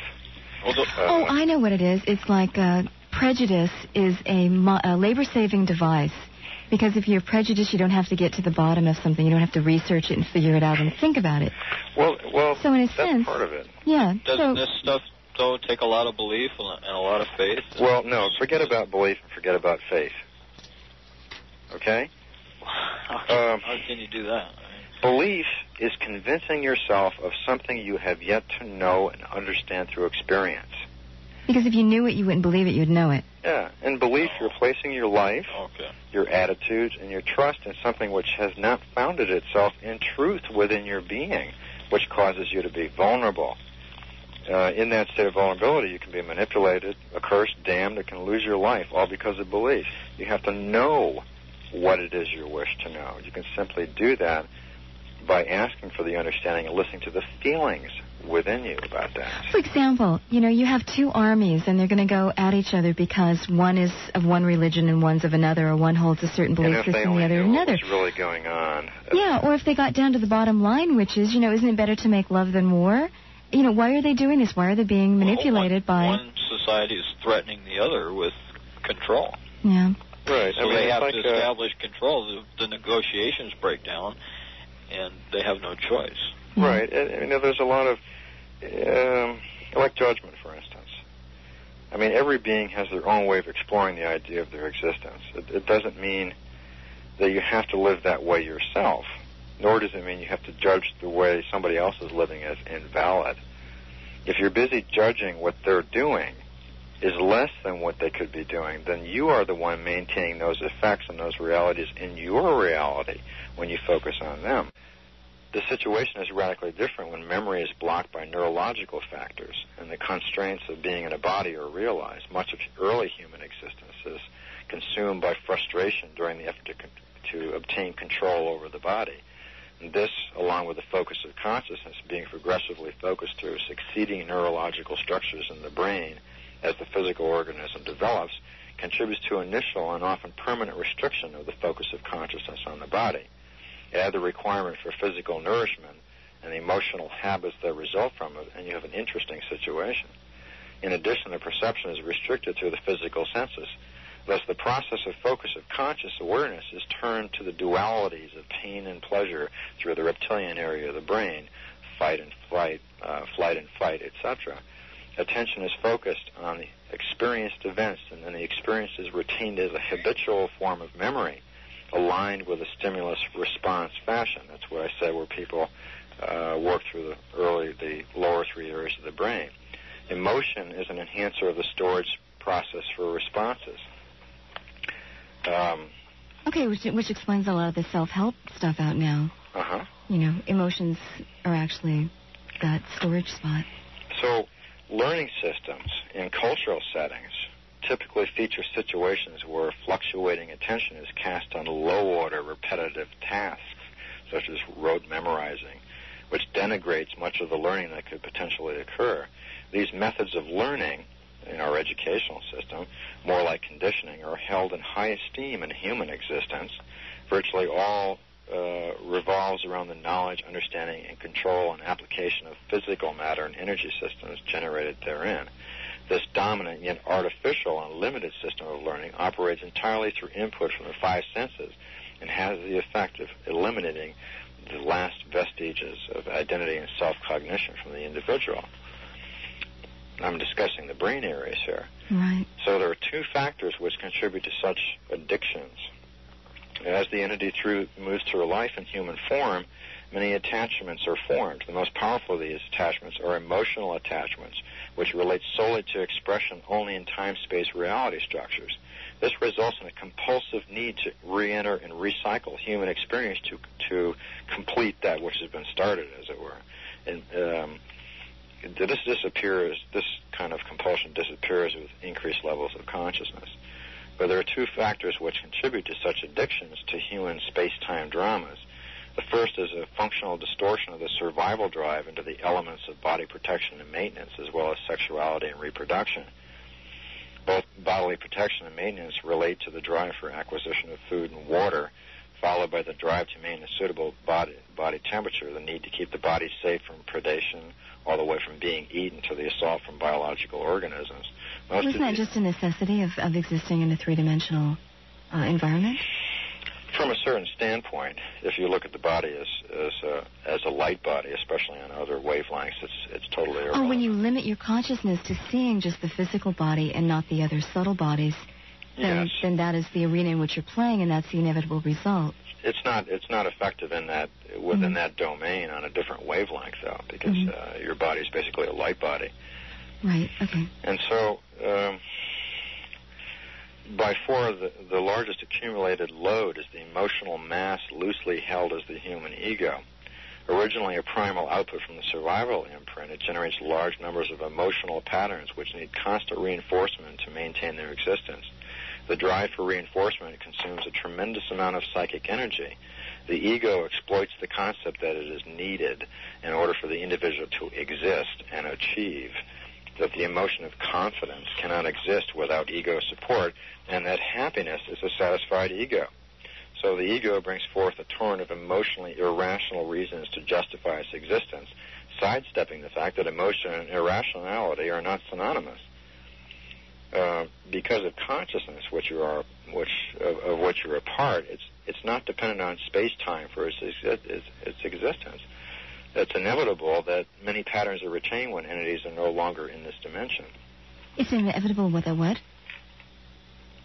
Your last sentence? It is inevitable that many patterns are retained when entities are no longer in this dimension. Patterns from previous experience. Okay. But that's actually not previous, because actually when you get in simultaneous different wavelengths, time becomes spherical. Right. It's like assuming you were going through day-to-day an experience, a whole day, and you looked at every moment of that day as a frame in a motion picture film, okay? Mm-hmm. And suppose you were able to do that, and suppose you jumped out of that film and laid the whole film on the table, and you could look at the whole day from a higher dimensional perspective. Because that is the point of view of that higher dimension, right? You can see it all. And a lot of times people fragment things. When you actually perceive something, you're separate from it. The only way you can actually know something is to become it. In terms of cultural religion, people say they want to know God and everything. You have to become this. And in fact, you are. In many aspects, you are part of the Creator. So in order to know that, you have to become it. So right. In a cultural level, if all the people in all the religions knew who they were, they'd be out of a job. Right. So it's kind of interesting. There's much discussion about the idea of free will. Within a space-time format, the physical nature of the human body is that it contains genetic programming in the form of behavioral and emotional patterns that have been locked into the DNA structure, which is derived from every physical body that's ever contributed DNA to the physical body that's occupied. That means your father, their father, so you're mother. In effect carrying all your ancestors with you. A lot of reactive patterns and things like that. So you have that plus the cultural programming. You've got a lot of stuff to get rid of and understand. So these emotional patterns place constraints on the activity and the consciousness of the entity using the body, while the consciousness of the entity is indistinguishable from body consciousness. What remains is culturally viewed as free will. The free will can be coerced. Body consciousness is composed mostly of genetic programming. This is what's the genetic entity, as it were, what responds when you do muscle testing. That's the genetic entity, the total consciousness of the body. The environmental and cultural programming make up the balance. So body consciousness itself is almost entirely a chemically based consciousness, okay? And this can be heavily influenced by electronics, and that's part of what the mind control thing is. Oh, I see. Okay? It's the basic consciousness of what has been referred to as the genetic entity, the consciousness of the body itself. It's not until the focus on body consciousness is broken that the occupying entity can progress in consciousness and increase perception of surrounding reality structures. You have to break that. On still a higher level of examination, you can look at the genetic programming which exists on a cellular level within the human being and examine some of the areas of interest that relate to this issue.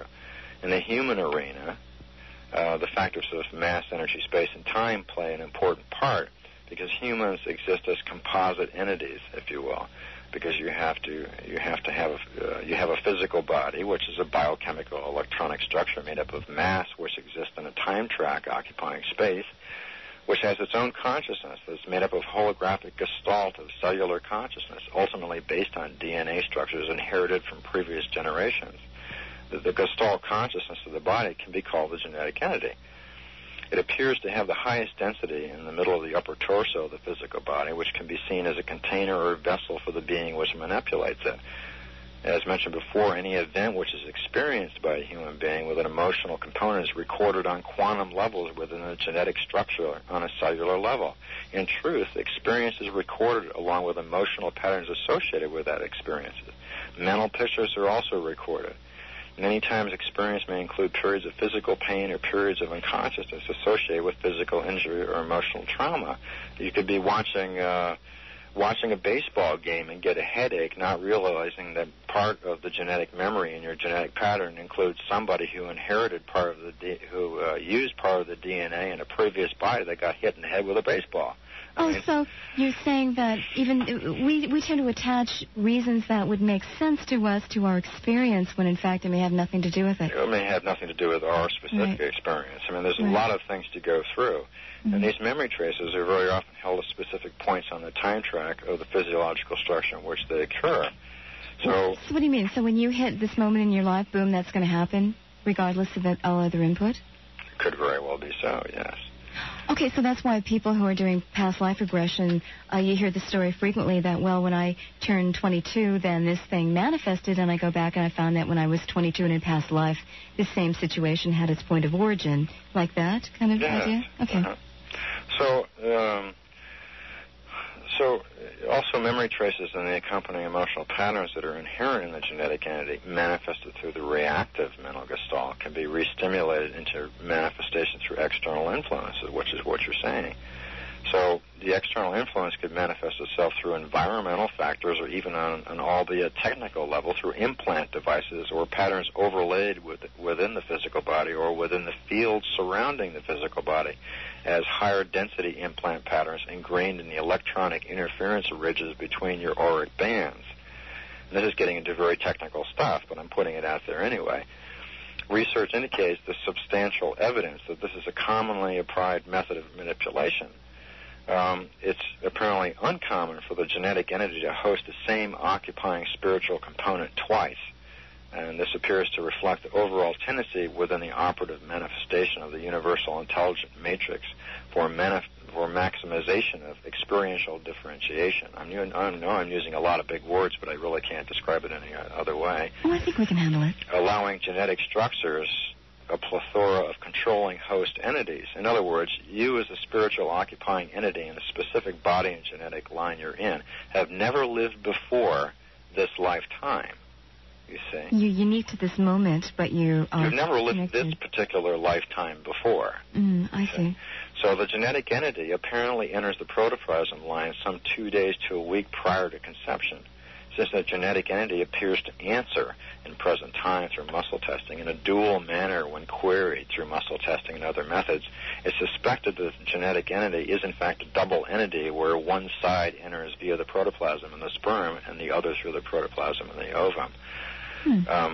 An interesting aspect of the combination of genetic entity and occupying spiritual entity is that there seems to be some evidence that both components of the composite human being carry facsimiles of the memory of each other, producing multiple facsimiles of past deaths for the same period of linear time. Interesting. We're coming up to that break. That was Val Valerian reading from his book Matrix 3, was it? Yes. And we'll continue when we come back. Do you want to spend some more time with us? Oh, there's a lot of interesting things to cover. And we have a lot of phone calls as well. So we'll let you finish on the other side. And the other 8%. Then in studies? Run some through some chemical analysis. Lists supplied by Canadian and British suppliers include, in your cigarettes, shellac, acetone and turpentine, acetaldehyde, and glycocal, which are animal carcinogens, methyl silicate, which causes birth defects in hamsters when given oral or topically, licorice root containing glyceric acid, producing cancer-causing polycyclic aromatic hydrocarbons when burned, catechol, a co-carcinogen and a byproduct of heated sugars. They use sugar to go and cure the tobacco. If you air cure tobacco, it doesn't do anything to you, really. Oh, like the Native Americans? And other additives that strengthen the effect of cancer-causing compounds when heated. The list of additives is in the American brands is filed in the Department of Health and Human Services and protected from public scrutiny by criminal penalties against anyone disclosing it. So weird. Yeah, there's it's just one of 10,000. Plus, we're subsidizing the tobacco industry. Pardon? We're the taxpayers subsidizing the tobacco industry big time too. Indeed. You know what? I have a Kent from Olympia. There's even a thing where they lace the tobacco paper possibly with opium derivatives. Oh, that's so really, the combination of all this stuff makes it almost impossible for people to really. Well, who in their right mind would smoke cigarettes if they knew all of this, right? Because they're addicted. They don't have to be in their right mind at all. Oh, I see. They're biochemically hooked in. Yeah, and of course the whole industry relies on all this stuff. And you know as well as I do that this kind of perverse mental framework extends to the entire military-industrial complex, the medical industry, everybody that makes a buck off. I mean, if the American medical system was like the Canadian medical system, where the government had to pay everything, you'd bet they'd go and issue the cures for everything that they have right away instead of doing all this research. Right. I mean, so much of this airborne viral bacteriological warfare has been developed as part of the cancer program under the guise of cancer research. There's so much that's been going on. We donate to cancer programs, and instead of finding the cure for cancer, they're finding more causes of cancer. All this has been absolutely, completely documented. There's absolutely no doubt whatsoever that all this is going on. I mean, there's so much, and then you have the besides the fluoride gambit and all that, you have the immunization, the immunization gambit. We've covered that. That's an entire different, that's another thing. And all the other, using covert research and biological weapons for population management. The stuff that's been going on at Fort Detrick, even other than AIDS. I understand that that's the place where the AIDS virus supposedly was invented. You know what? We have a caller who's been calling from Olympia that we should take for just a moment. Kent in Olympia. Hi, thanks for joining us. Thanks for being patient. You're welcome. Val. Yes. There's a book called Illusions by Richard Bach. It's one of my favorite ones. And there's a quote in there: "The mark of your ignorance is the depth of your belief in injustice and tragedy." Yeah. And through your experience, one of my challenges right now is looking at that and connection with being of service. Uh-huh. Not so much with judgments, but just being of service. Well, you know what judgment is. Do you understand what the idea of judgment is? For me, it means prejudice or prejudgment. Well, it's really choosing what you prefer You choose what you prefer and let everyone else have the right to live the way they want to, knowing that the way they live has nothing to do with the way you choose to live and will not affect you if it is not what you prefer. Preference is not judgment. Judgment is invalidating everything you don't prefer. When you invalidate something, you become equal to it, and thus what you do not want, you become. Okay? And then that's really what's behind the phrase, judge not and ye shall not be judged. Right. Okay? It means that essentially you become what you hate. So, haven't you seen that happen to people and institutions? And isn't that an interesting paradox of human people are dynamics? culturally conditioned to it. I mean, if you go into the educational system, which is another entire issue on a cultural level, you'll see all the little ego games and all the stuff that children are encouraged to play. And you know, it's no wonder that some people have a hard time in this kind of system, which is entirely an artificially and synthetically created disaster for trying to evolve in the system. And that's why, from another interesting and rather amusing aspect, is so desirable, because it puts out so much challenge. We're all like the basketball players that practice in wearing rubber galoshes and gloves, right? I mean, well, you're not. If you're operating at a certain wavelength where whatever you think of manifests itself, sometimes there's not a lot of opportunity to gain wisdom. So you need to forget that and put yourself in a situation where that is not so. So the delay in engaging experience produces wisdom, which doesn't have a polarity, and that produces truth within you, which doesn't have a polarity either. When you say it doesn't have a polarity, you mean it's not saying good and evil, yin and yang, black and white, that kind of a polarity? Is that what you're referring to? Well, everybody's truth is true. But in terms of how are you using the term polarity? Just in terms of duality? Yes. Okay. Just wanted to clarify that. Kent, anything else? Yes. Quickly. So far we've been discussing, or I've heard you discussing, it seems to me the steps to again remember or recognize within us from a human experience to the Christ, which we already are. Indeed. So there's really no past and no present. Everything's happening actually right now simultaneously. Yes, from a different perspective. Yes. Then Ekankar and MSIA, my understanding is they operate from bringing this energy into this level. And bypassing all the psychic material levels or lessons. There are a whole bunch of things out there. Okay, a lot of different disciplines, a lot of different things. Very often if you go to a bookstore, you'll see a whole in the quote unquote New Age section, which unfortunately involves things to do with consciousness. You'll see a whole bunch of stuff, and everybody will kind of be drawn to certain things, and they'll find an element of their personal truth and that relates to their experience in there that might not relate to anybody else's. Right.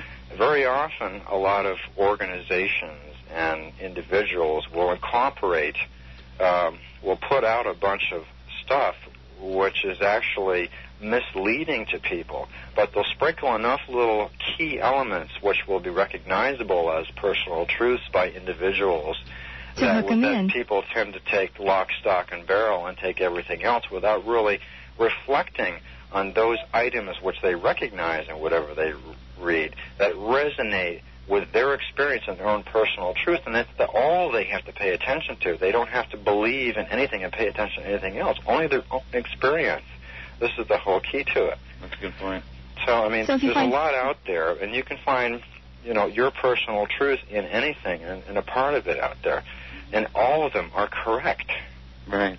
But that doesn't mean the whole package is correct, so look at everything on an ad hoc basis. Well, that's true from one perspective, but again, the individual who prepared the package may have not done it. It may have not done it for a reason of misleading anything purposely. They may, in fact, totally have ingrained that into a grid work and a belief structure within their consciousness, and that's how they view reality, which is perfectly true for them. But it doesn't mean that just because another person doesn't see it that way in that perspective, it's not true. I mean, you have the idea of somebody in the DSM-3 who is considered in a cultural format as being psychotic, okay? Or what makes them psychotic is they are seeing another reality, but they are totally unable to explain it to anybody. So there's no point of reference, you see. Right.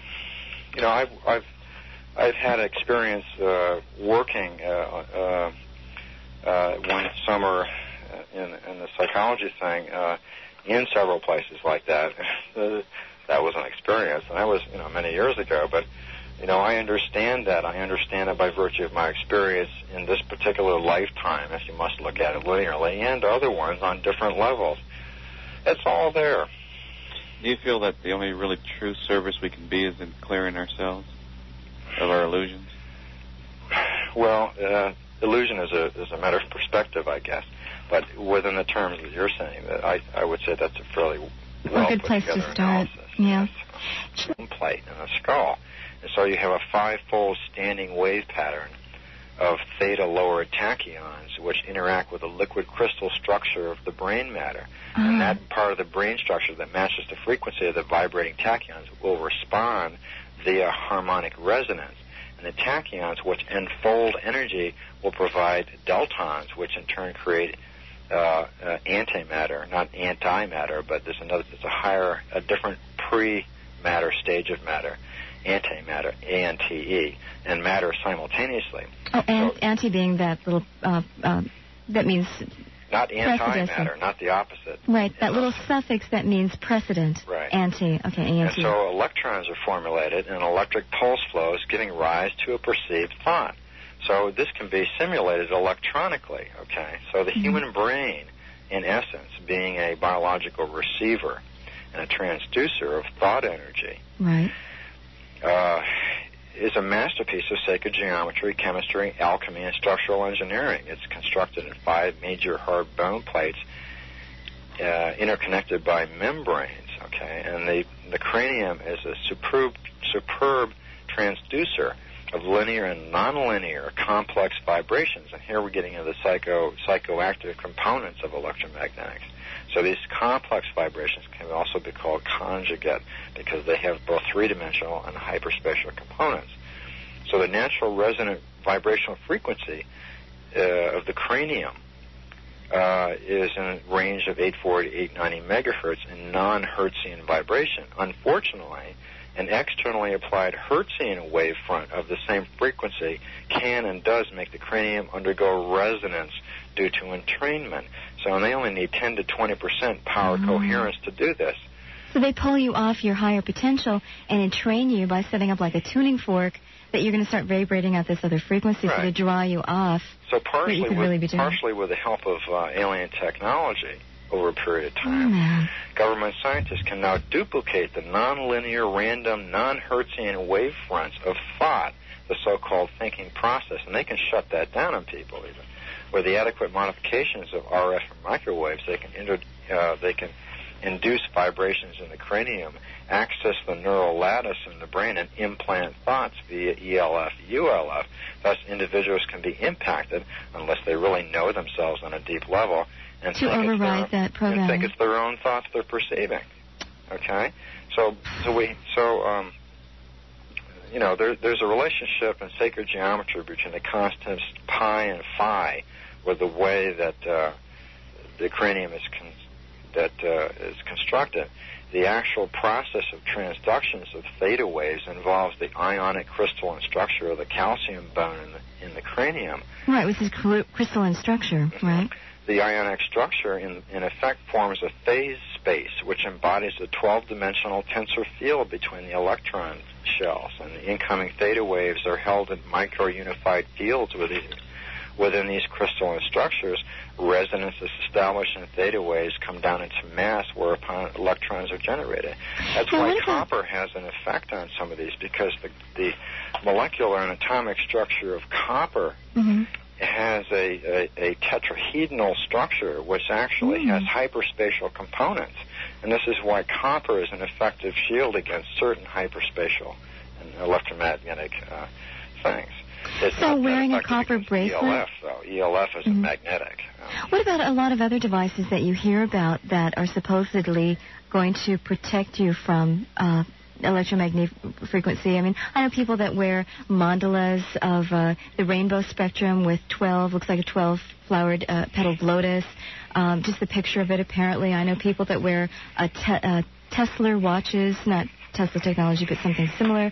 People that wear ceramic chips that are, I mean, there's all sorts of devices out there. I'm sure a lot of people will recall sometime during their life going down in some inner city area and seeing some poor soul with a piece of aluminum foil over their head for no apparent reason. I'm sorry, could you repeat that and talk a little louder? I'm sorry. I said I'm sure people will remember sometime in their life going down to some inner city area and seeing some poor soul with aluminum foil over their head for no apparent reason. Oh, I see. They're just using whatever they can to try and shield this. There's some things that you can do, I guess, to deal with it on that level. On that level, yeah. You can tell us what they are? Well, again, it's just briefly. Again, it has to do with basic, some of the devices that you're talking about. I suppose in terms of consciousness, if a person has a belief structure which supports that, then... Oh, I see. So you can activate your own, belief structure. Unknowingly, when the device really has nothing to do with it. It's the fact that you're focusing your consciousness. Right. That's the same function that people, when people externalize their higher element out there and call it something else of a higher nature, when in fact it's themselves, and when they address it, when they focus on it, they really don't realize what they're actually doing. I see. You see, there's a lot of different things that are going on simultaneously. And if you're really not aware and you don't understand the whole picture, they're going to get you coming and they're going to get you going. Indeed. Dan, anything else? Well, I had two more questions if I can get them in. One was I wondered if you'd uncovered anything to substantiate Admiral Byrd's stories about the Hollow Earth and stuff. Thank you. That was on my list to ask. Was it? Yeah, I'm glad you asked that. You have a list? Me? Yeah, I'm just not being able to get it in. Okay. It just seems like it's one of these vague mysteries that it's like it's kind of like Adamski, where it's still a question mark and nobody can prove or disprove it. For planetary bodies to be hollow is no small surprise. I mean, even in terms of cultural empirical science, they've come to the conclusion that a lot of planetary bodies and moons are hollow. Yeah. And there's certainly no reason to really, as far as I'm concerned, it is very well the case. And the crust of the Earth is some 700 miles thick. Yeah. I mean, and how far has anybody drilled? Right. So, I mean, it's relative to the so-called Admiral Byrd diaries that are out there. Those are apparently not, in fact, a true account of what transpired. But I would say that that's a very likely case. It's part of the structural components of planetary creation, and the way planets are created. But you think his accounts are not totally accurate? No, I think there was something that was put out in the last couple of years that was purported to be Byrd's diaries. Yeah. They were just doctored up a little bit, in your opinion? Well, quite a bit. I mean, they were put out because somebody desired to make some cash from it. Yeah. Really, more than anything else. Yeah. Do you think anybody got to his wife, and that's why she has never spoken out about this one way or the other? In this moment, I have no knowledge of that. Yeah. I always wondered about that. The only other question I have, and this is something that's bothered me for a long time, and that is that now, you made the statement that whatever a person perceives to be real is real, then wouldn't that open the door for any and all charlatans out there who just want to sell a theory like I'll give you an example now. I don't believe in this Ramtha channeling thing as being valid. Now, it may be, but I don't believe it. Okay. But I'll just use that as an example. And you know as well as I do, there's a lot of charlatans out there trying to sell books and stuff. Okay. So how do you correlate the two? Right. How can you say that the guy that published his own account of Admiral Byrd's records was out to deceive the public, make a buck, or can you say, gee, that was his special interpretation? You know what I mean? You got to use some discernment here. Yeah. How do you use discernment if every perception is reality? Well, or someone's reality, maybe not yours. Again, if you perceive something, then you're separate from it. It's only if you become what you perceive, then you can actually know what it is. Relative to that Byrd diary, I have personally have no evidence within my experience that supports that. Yeah. So it's an opinion. Dan, I hope that answered your questions. Thanks for joining us. I appreciate your call. Okay. Shane in Seattle, hi. Your turn on 570 KVI with Val Valerian. Hi, Laura. Hi, Shane. Hi, Val. I had two groups of questions. I don't know how much time I have. But better hurry. Yeah. I want to know basically what the person's personal experience when we shift from the third to the fourth dimension. Will it be a gradual thing, or will it be snap and will all be changed, or how will that take place on a personal level? Well, in my experience, having been through such a thing before, it happens in both ways. It begins suddenly, but it takes about 3 days to entirely complete itself. I had a question. Do different people, like say a certain group of the population, go through it, and then some people go through it slower? It used to be a situation where some people went through it because they were at a certain resonant frequency, and other people did not. Apparently, that's no longer going to be the case because of this particular situation at this timing. So everybody will go through it. And for the people who go through and the people who are still back here, what will it... There will be no people still back here. Not on this wavelength. Oh, but what will be here? Animals, plants, rocks? There'll be some life forms here. The rocks will be here. The planet will be here. But there will not be any life in this frequency on this planet. It will all be shifted. When we're in the fourth dimension... Everything's shifting in and out all the time.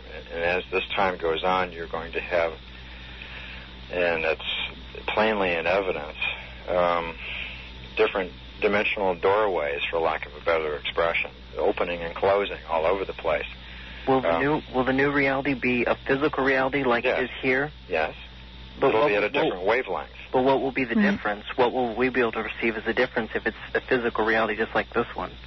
You will be able to perceive the difference as being whatever you give thought to manifests itself. Also have a little more latitude with which to create a reality, so to speak. Now, and we're coming up to if you go there in an area with a lot more latitude and you're very chaotic and of a negative alignment, you're going to actually align yourself with a different frequency after a very short period of time and disappear from that one. So, in a way, it's... You're going to reap what you're going to sow. It's self-cleansing. What about all those people as a school? What about all those people that talk about the Earth changes, and they show the map of Seattle with its underwater? I mean, you could say in a sense, well, maybe that's going to happen after we've already shifted and they're engaging the drama. They're engaging the drama from a lower state of consciousness. Sure, it's going to happen, but they have to realize that their existence is not, and it never has been, dependent on any structure at all, including a physical body. If they realize who they are, then it does not matter what's going to happen on this frequency. Oh, I see. No matter what happens here on Earth, you're going to continue to exist in one form or another. So why be so attached to a physical body? Right, they are choosing to... sacrificing a state of consciousness for trying to protect a body that's just going to die anyway. Well, the ego loves to engage experience and make drama. And to whatever degree, to whatever degree you want to engage experience and create drama, you can go ahead and do that. I mean, you have free will. Val, one more thing. On imprinting, do you believe that to break imprinting it is necessary through shock forms, such as some of the initiation rites, or can it just be achieved gradually through if you look at society, and most people seem to be operating out of a primitive mind state. Some other people that have been able to think more advanced. Well, you can do it either way. I mean, it's easier on the relative to the neurology in your body if you do it the easy way. I mean, the soft way, as far as inner technology way. Otherwise, you throw things out of balance a little bit. Well, in that you hear about people that maybe were in car crashes, this or that, had head injuries, or some severe shock, and as soon as they get out of the hospital, everything about their life changes. They leave their family and they go do something that they always wanted to do. And, in having access through knowledge of other people's experience, and in knowing that, then that itself lends understanding to your own experience. You don't necessarily have to decide to go and drive into a bridge to have that. You see what I mean? I know. You can gain wisdom from other people's experience in just knowing that. So that itself is helpful. Yeah. I just almost sometimes I wonder if on a mass scale it'd be nice if we all drove into a bridge. Well, I think that's what the paradigm shift is all about in one sense. Yeah. In a sense, but not actually. Yeah. That's what it's all about. I mean, the grid is already there. As a species, we're moving into unity consciousness, which is what you have to move into, integrate into everything else that's around here. And what you do with the unity consciousness, having free will, is up to you. David, thank you for the call. Appreciate it. We'll take a break, and then we'll come back with Val Valerian and your phone calls. I'm Laura Lee on 570 KVI. Kathy in Seattle. Hi, Kathy. Thanks for joining us. Hi, Laura, and hi, Val. Hi, Kathy. Val, did you say that your knowledge of this after the shift landscape was through personal, like a visit through projection? Through what? Well, you might say an out-of-body trip, or... No, I've been through this before in other ways. I've been through a shift before. Oh, so that you consciously remember? Yes. And so you didn't lose any sort of conscious memory in this term, so you've been sort of awake for a long, long time, in a sense? Yes. Would you say it's, so you said if some people didn't... I had my radio down. Yeah, I'm still getting an echo. You said if people didn't really have it together, that they would, like, go into the afterwards, and then pretty soon they disappear into another plane. It sounds almost like when you're recording on magnetic tape, you kind of flux it first, and then you apply the new signal. Is that a good metaphor? That people could go into one of a number of planes, if you will. Well, like attracts like. I mean, you basically resonate to a certain frequency, and you're there. In this case, everybody's being pushed, as it were, and where they stay there by how they are as in terms of being. Remains to be seen. If they don't stay there, they go to a resonant frequency that relates to how they are.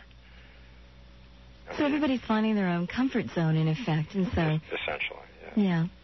Yeah, so that instead of we're moving from here to there, there's almost an infinite amounts of parallel realities that they choose from. Of course. You're saying like finds like in a sense too. Okay. Oh, when you speak of it as if it's one shift, you're thinking that like most people are the more enlightened or something? No, everyone.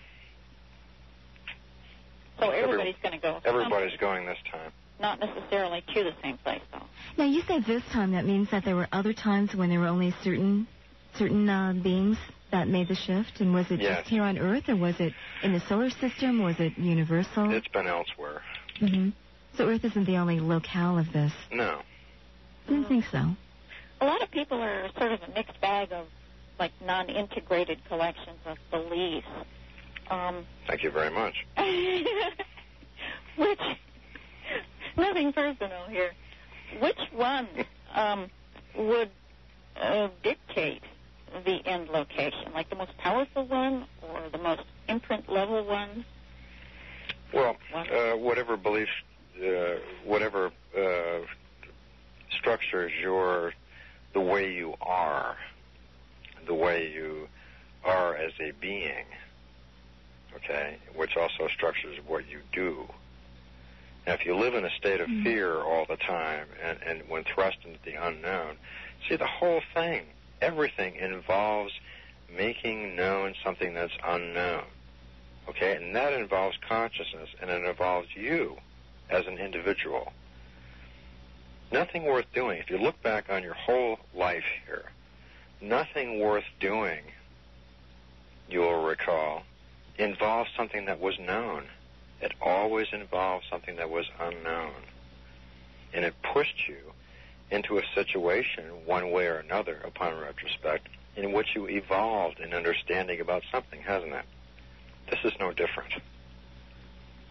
So that the new change, you might say, is one more piece in a pattern which has been recreating all along.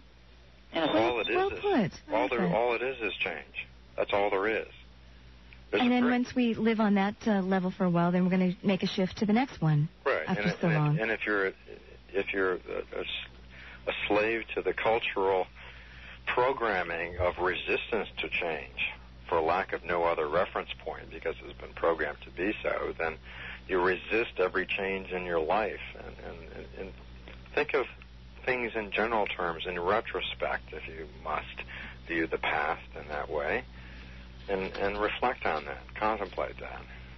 We also see it as if you're in the ocean riding out a big wave, you might as well be surfing at the crest of the wave, and getting a good view, than being pummeled by the wave at the bottom. You've got a choice where you want to be within the wave pattern. Right, it's simply a different view. Yeah. Unless you're a camera. One's a hell of a lot more fun than the other. It depends on what you prefer. Some people would like the tunnel and have their pictures published everywhere. Well, I guess that's true, because a lot of people, I know a few drama queens out there that can't live through the day unless they invent some big, heavy drama in which to play out and be the star of it in their own little soap opera. I've met people like this, and it's like you shake your head and you go, well, it's just not my story line here. They're growing, they're growing in understanding, and that's fine. So even though you've been talking about this major shift, from your latest description, it sounds like really not that much more of a change. You've been through one, you've been through them all, right? Well, in essence, it's going to be something that's very enjoyable in the final aspect of it, yes. Oh, you mean after this 2023? The only thing that makes me sad, though, is the thought that this is a beautiful three-dimensional Earth. It's such a jewel. All of this is already there. It's sitting there. It's there already. Okay. It's sitting there, ready. Is your Matrix 3 book available in most bookstores? Well, in Seattle, it's available at a couple bookstores that I don't recall. As Reflections, I think, is one of them, and East West. Oh, you were telling me East West. East West. Another. Also is another one. That's good to know. And East West is on Roosevelt and 63rd or something like that. Kathy, thanks for the call. Thank you, guys. Shane in Seattle, boy, did you have to go to the back of the line when we didn't quite get you on the phone? Yeah. Okay. I was there. Welcome back. Talking and you couldn't hear me. Oh. Okay. Well, could you speak up a little bit? Well, you're in the front of the line if everybody else reverses themselves. So. Okay. My other question to the one I had first was, you're talking about all the. I basically want to know who are the forces behind, all the manipulation. Is it a government? Is it an alien race? Give me an idea of who or what, and what their motivation is with all this. Well, it's a multi-nested hierarchy of control. The ultimate, if you must look at it in polarities, the ultimate negative polarity is just totally align with aggrandizement of the ego in human terms. There are, this gone into very well by Michael Topper. What's the name of his book again? It's in Matrix 3. Oh, his material. He wrote an article and it's in Matrix 3. Yes. Okay. He goes into that very much, but in a nutshell, you have different factions aligned in the negative polarity, and some of these factions are at different frequency or at different wavelengths, and partially they're desirous for control and manipulation to the degree to which they lack the spiritual component overlap with other factions processes of manipulation and control. So you have a multi-nested hierarchy. So there's like a confederation of those that are working against life force and a confederation of those that are working with it? They're not so much working against one as they're working for the other. How would you describe for what? For control, for manipulation? For control and manipulation. That's why some species enjoy the idea of stalking. There's different... What do you mean stalking? Stalking.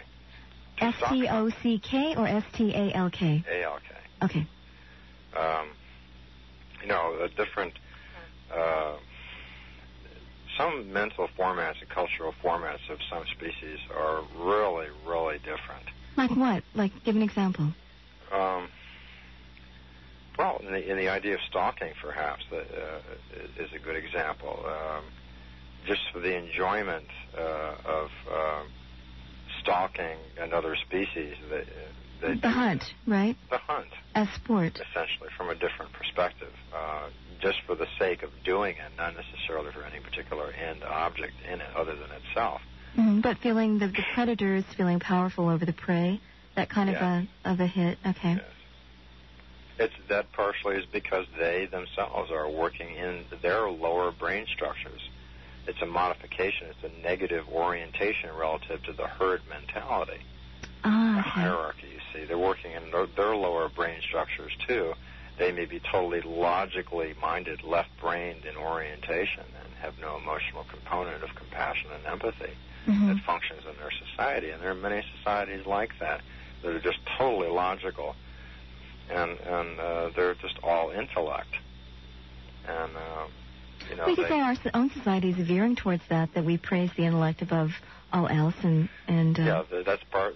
It all comes from the integration of that specific species from Mars. I see. A long time ago. That's when otherwise this whole planet would have developed on a female right-brained, and eventually. Well, if it was a whole long time ago, how come we had for so long, up to about 6,000 years ago, a very agricultural, mother, goddess, female-type society, agrarian societies? But the Mars thing came in a long time ago, but yet we've had this female-dominant... Because the civilization evolved to the point where you had a different mode, specifically the industrial type situation, which was patriarchic controlled. Mm-hmm. So that basically that format took over because that was involved with a major expression and manifestation on this level of the power control mode. And was it just manifesting, as we can document in our archaeological record, 6,000 years ago, or was it much earlier? Or did it go intervals? Did it flip-flop? There have been many different civilizations on this planet. Right. It's manifested itself many times. Many times. That makes more sense, yeah. Shane, one last question do you have, or I'm going to move on? I just wanted to ask one reassurance. So no matter what any species or government does, they have no power of affecting the outcome, the shift? No. That they're totally powerless no matter what they think? Yes. Okay, good. Hey, Thanks. Best news I've heard this decade. Yeah. It's Jim in Seattle. Thanks, Shane. Jim in Seattle. Hi, thanks for joining us. You're on 570 KVI with Val Valerian. Good morning. I only have one simple question. How does he relate to, or how is he related to his creator? How am I related? Yeah, in what manner do you, it's like, are you the same as he, or are you trying to reach? Are you a devoted Christian, and you're asking from that point of view, Jim? No. It's just a matter. It's like everyone has to be created from something, and so is he trying to reach the same level? I have always existed. Okay, so you were never created. I have always existed, and so have you. Okay. It just depends on whether you have a body-conscious orientation and you have a separation in that mode. There are many different modes of dualism present in the consciousness on a cultural level. It depends on from what area you're speaking. But to answer your question, the Creator is part of what I am. I hope that answers it, Jim. Thanks. Thank you. Appreciate that. What's the end result? So we go through, the universe, is it continually evolving on some sense so that we're continually, it's always going farther out in front of us than we get there, so it's just one long, big, happy journey. Or one long, interesting journey. Always interesting. Yes.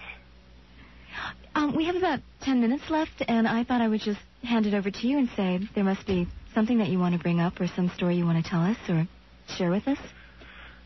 Something I'd like to bring up.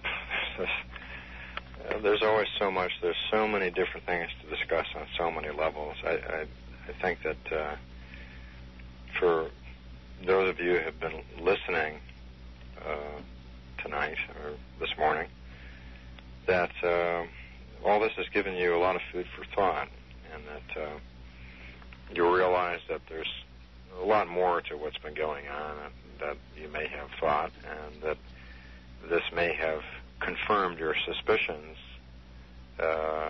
about some of the things that are going on, and that hopefully this conversation this morning has kind of broadened your horizons to where you're stopping and contemplating really who you are and what your particular universe, as it were, is about, and what your existence is about. And there's a lot more there to it, the final word, I think I really have to say that love is the answer, and not any flower child 60s cultural format in which I say that, but literally as a reality and as a major way to focus consciousness to accomplish anything. That is the major factor. That's really what I could say to really cap that off. Dream than a dream. You get that sense, don't you? Like it's not quite, the resolution is off or something on this side. Well, it's not quite laid down. It's like a color print that's off, a degree or something. Well, people in their own way suspect that everything is off, but they can't quite put their finger on it because they don't have the reference points. And this is one reason why we are doing this show, and one reason why you do what you do, and you do it well. It's because it does put that out there to people who are becoming more and more predisposed to change and wake up and become more conscious. I guess so, because I can't believe I'm getting away with this. There you go with beliefs again.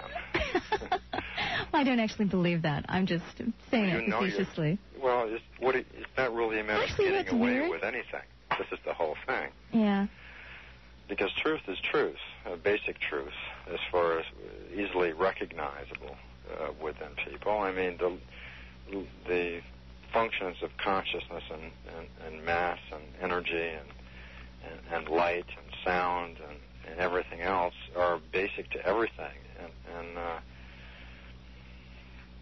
people that, there are factions within the apparent controlling areas in this culture that understand a lot of this, and they don't particularly agree with the things that are going on now. I mean, in certain terms, all the cultural stuff about all the election stuff and all that is becoming very transparent to people, but they don't quite know what to do about it. Who do you vote for? It's obvious we're being manipulated, but then... Yeah, and again, to vote is to say, yes, govern me, And there's no provision in the cultural setting for a situation where people start becoming responsible and autonomous. So do it on your own.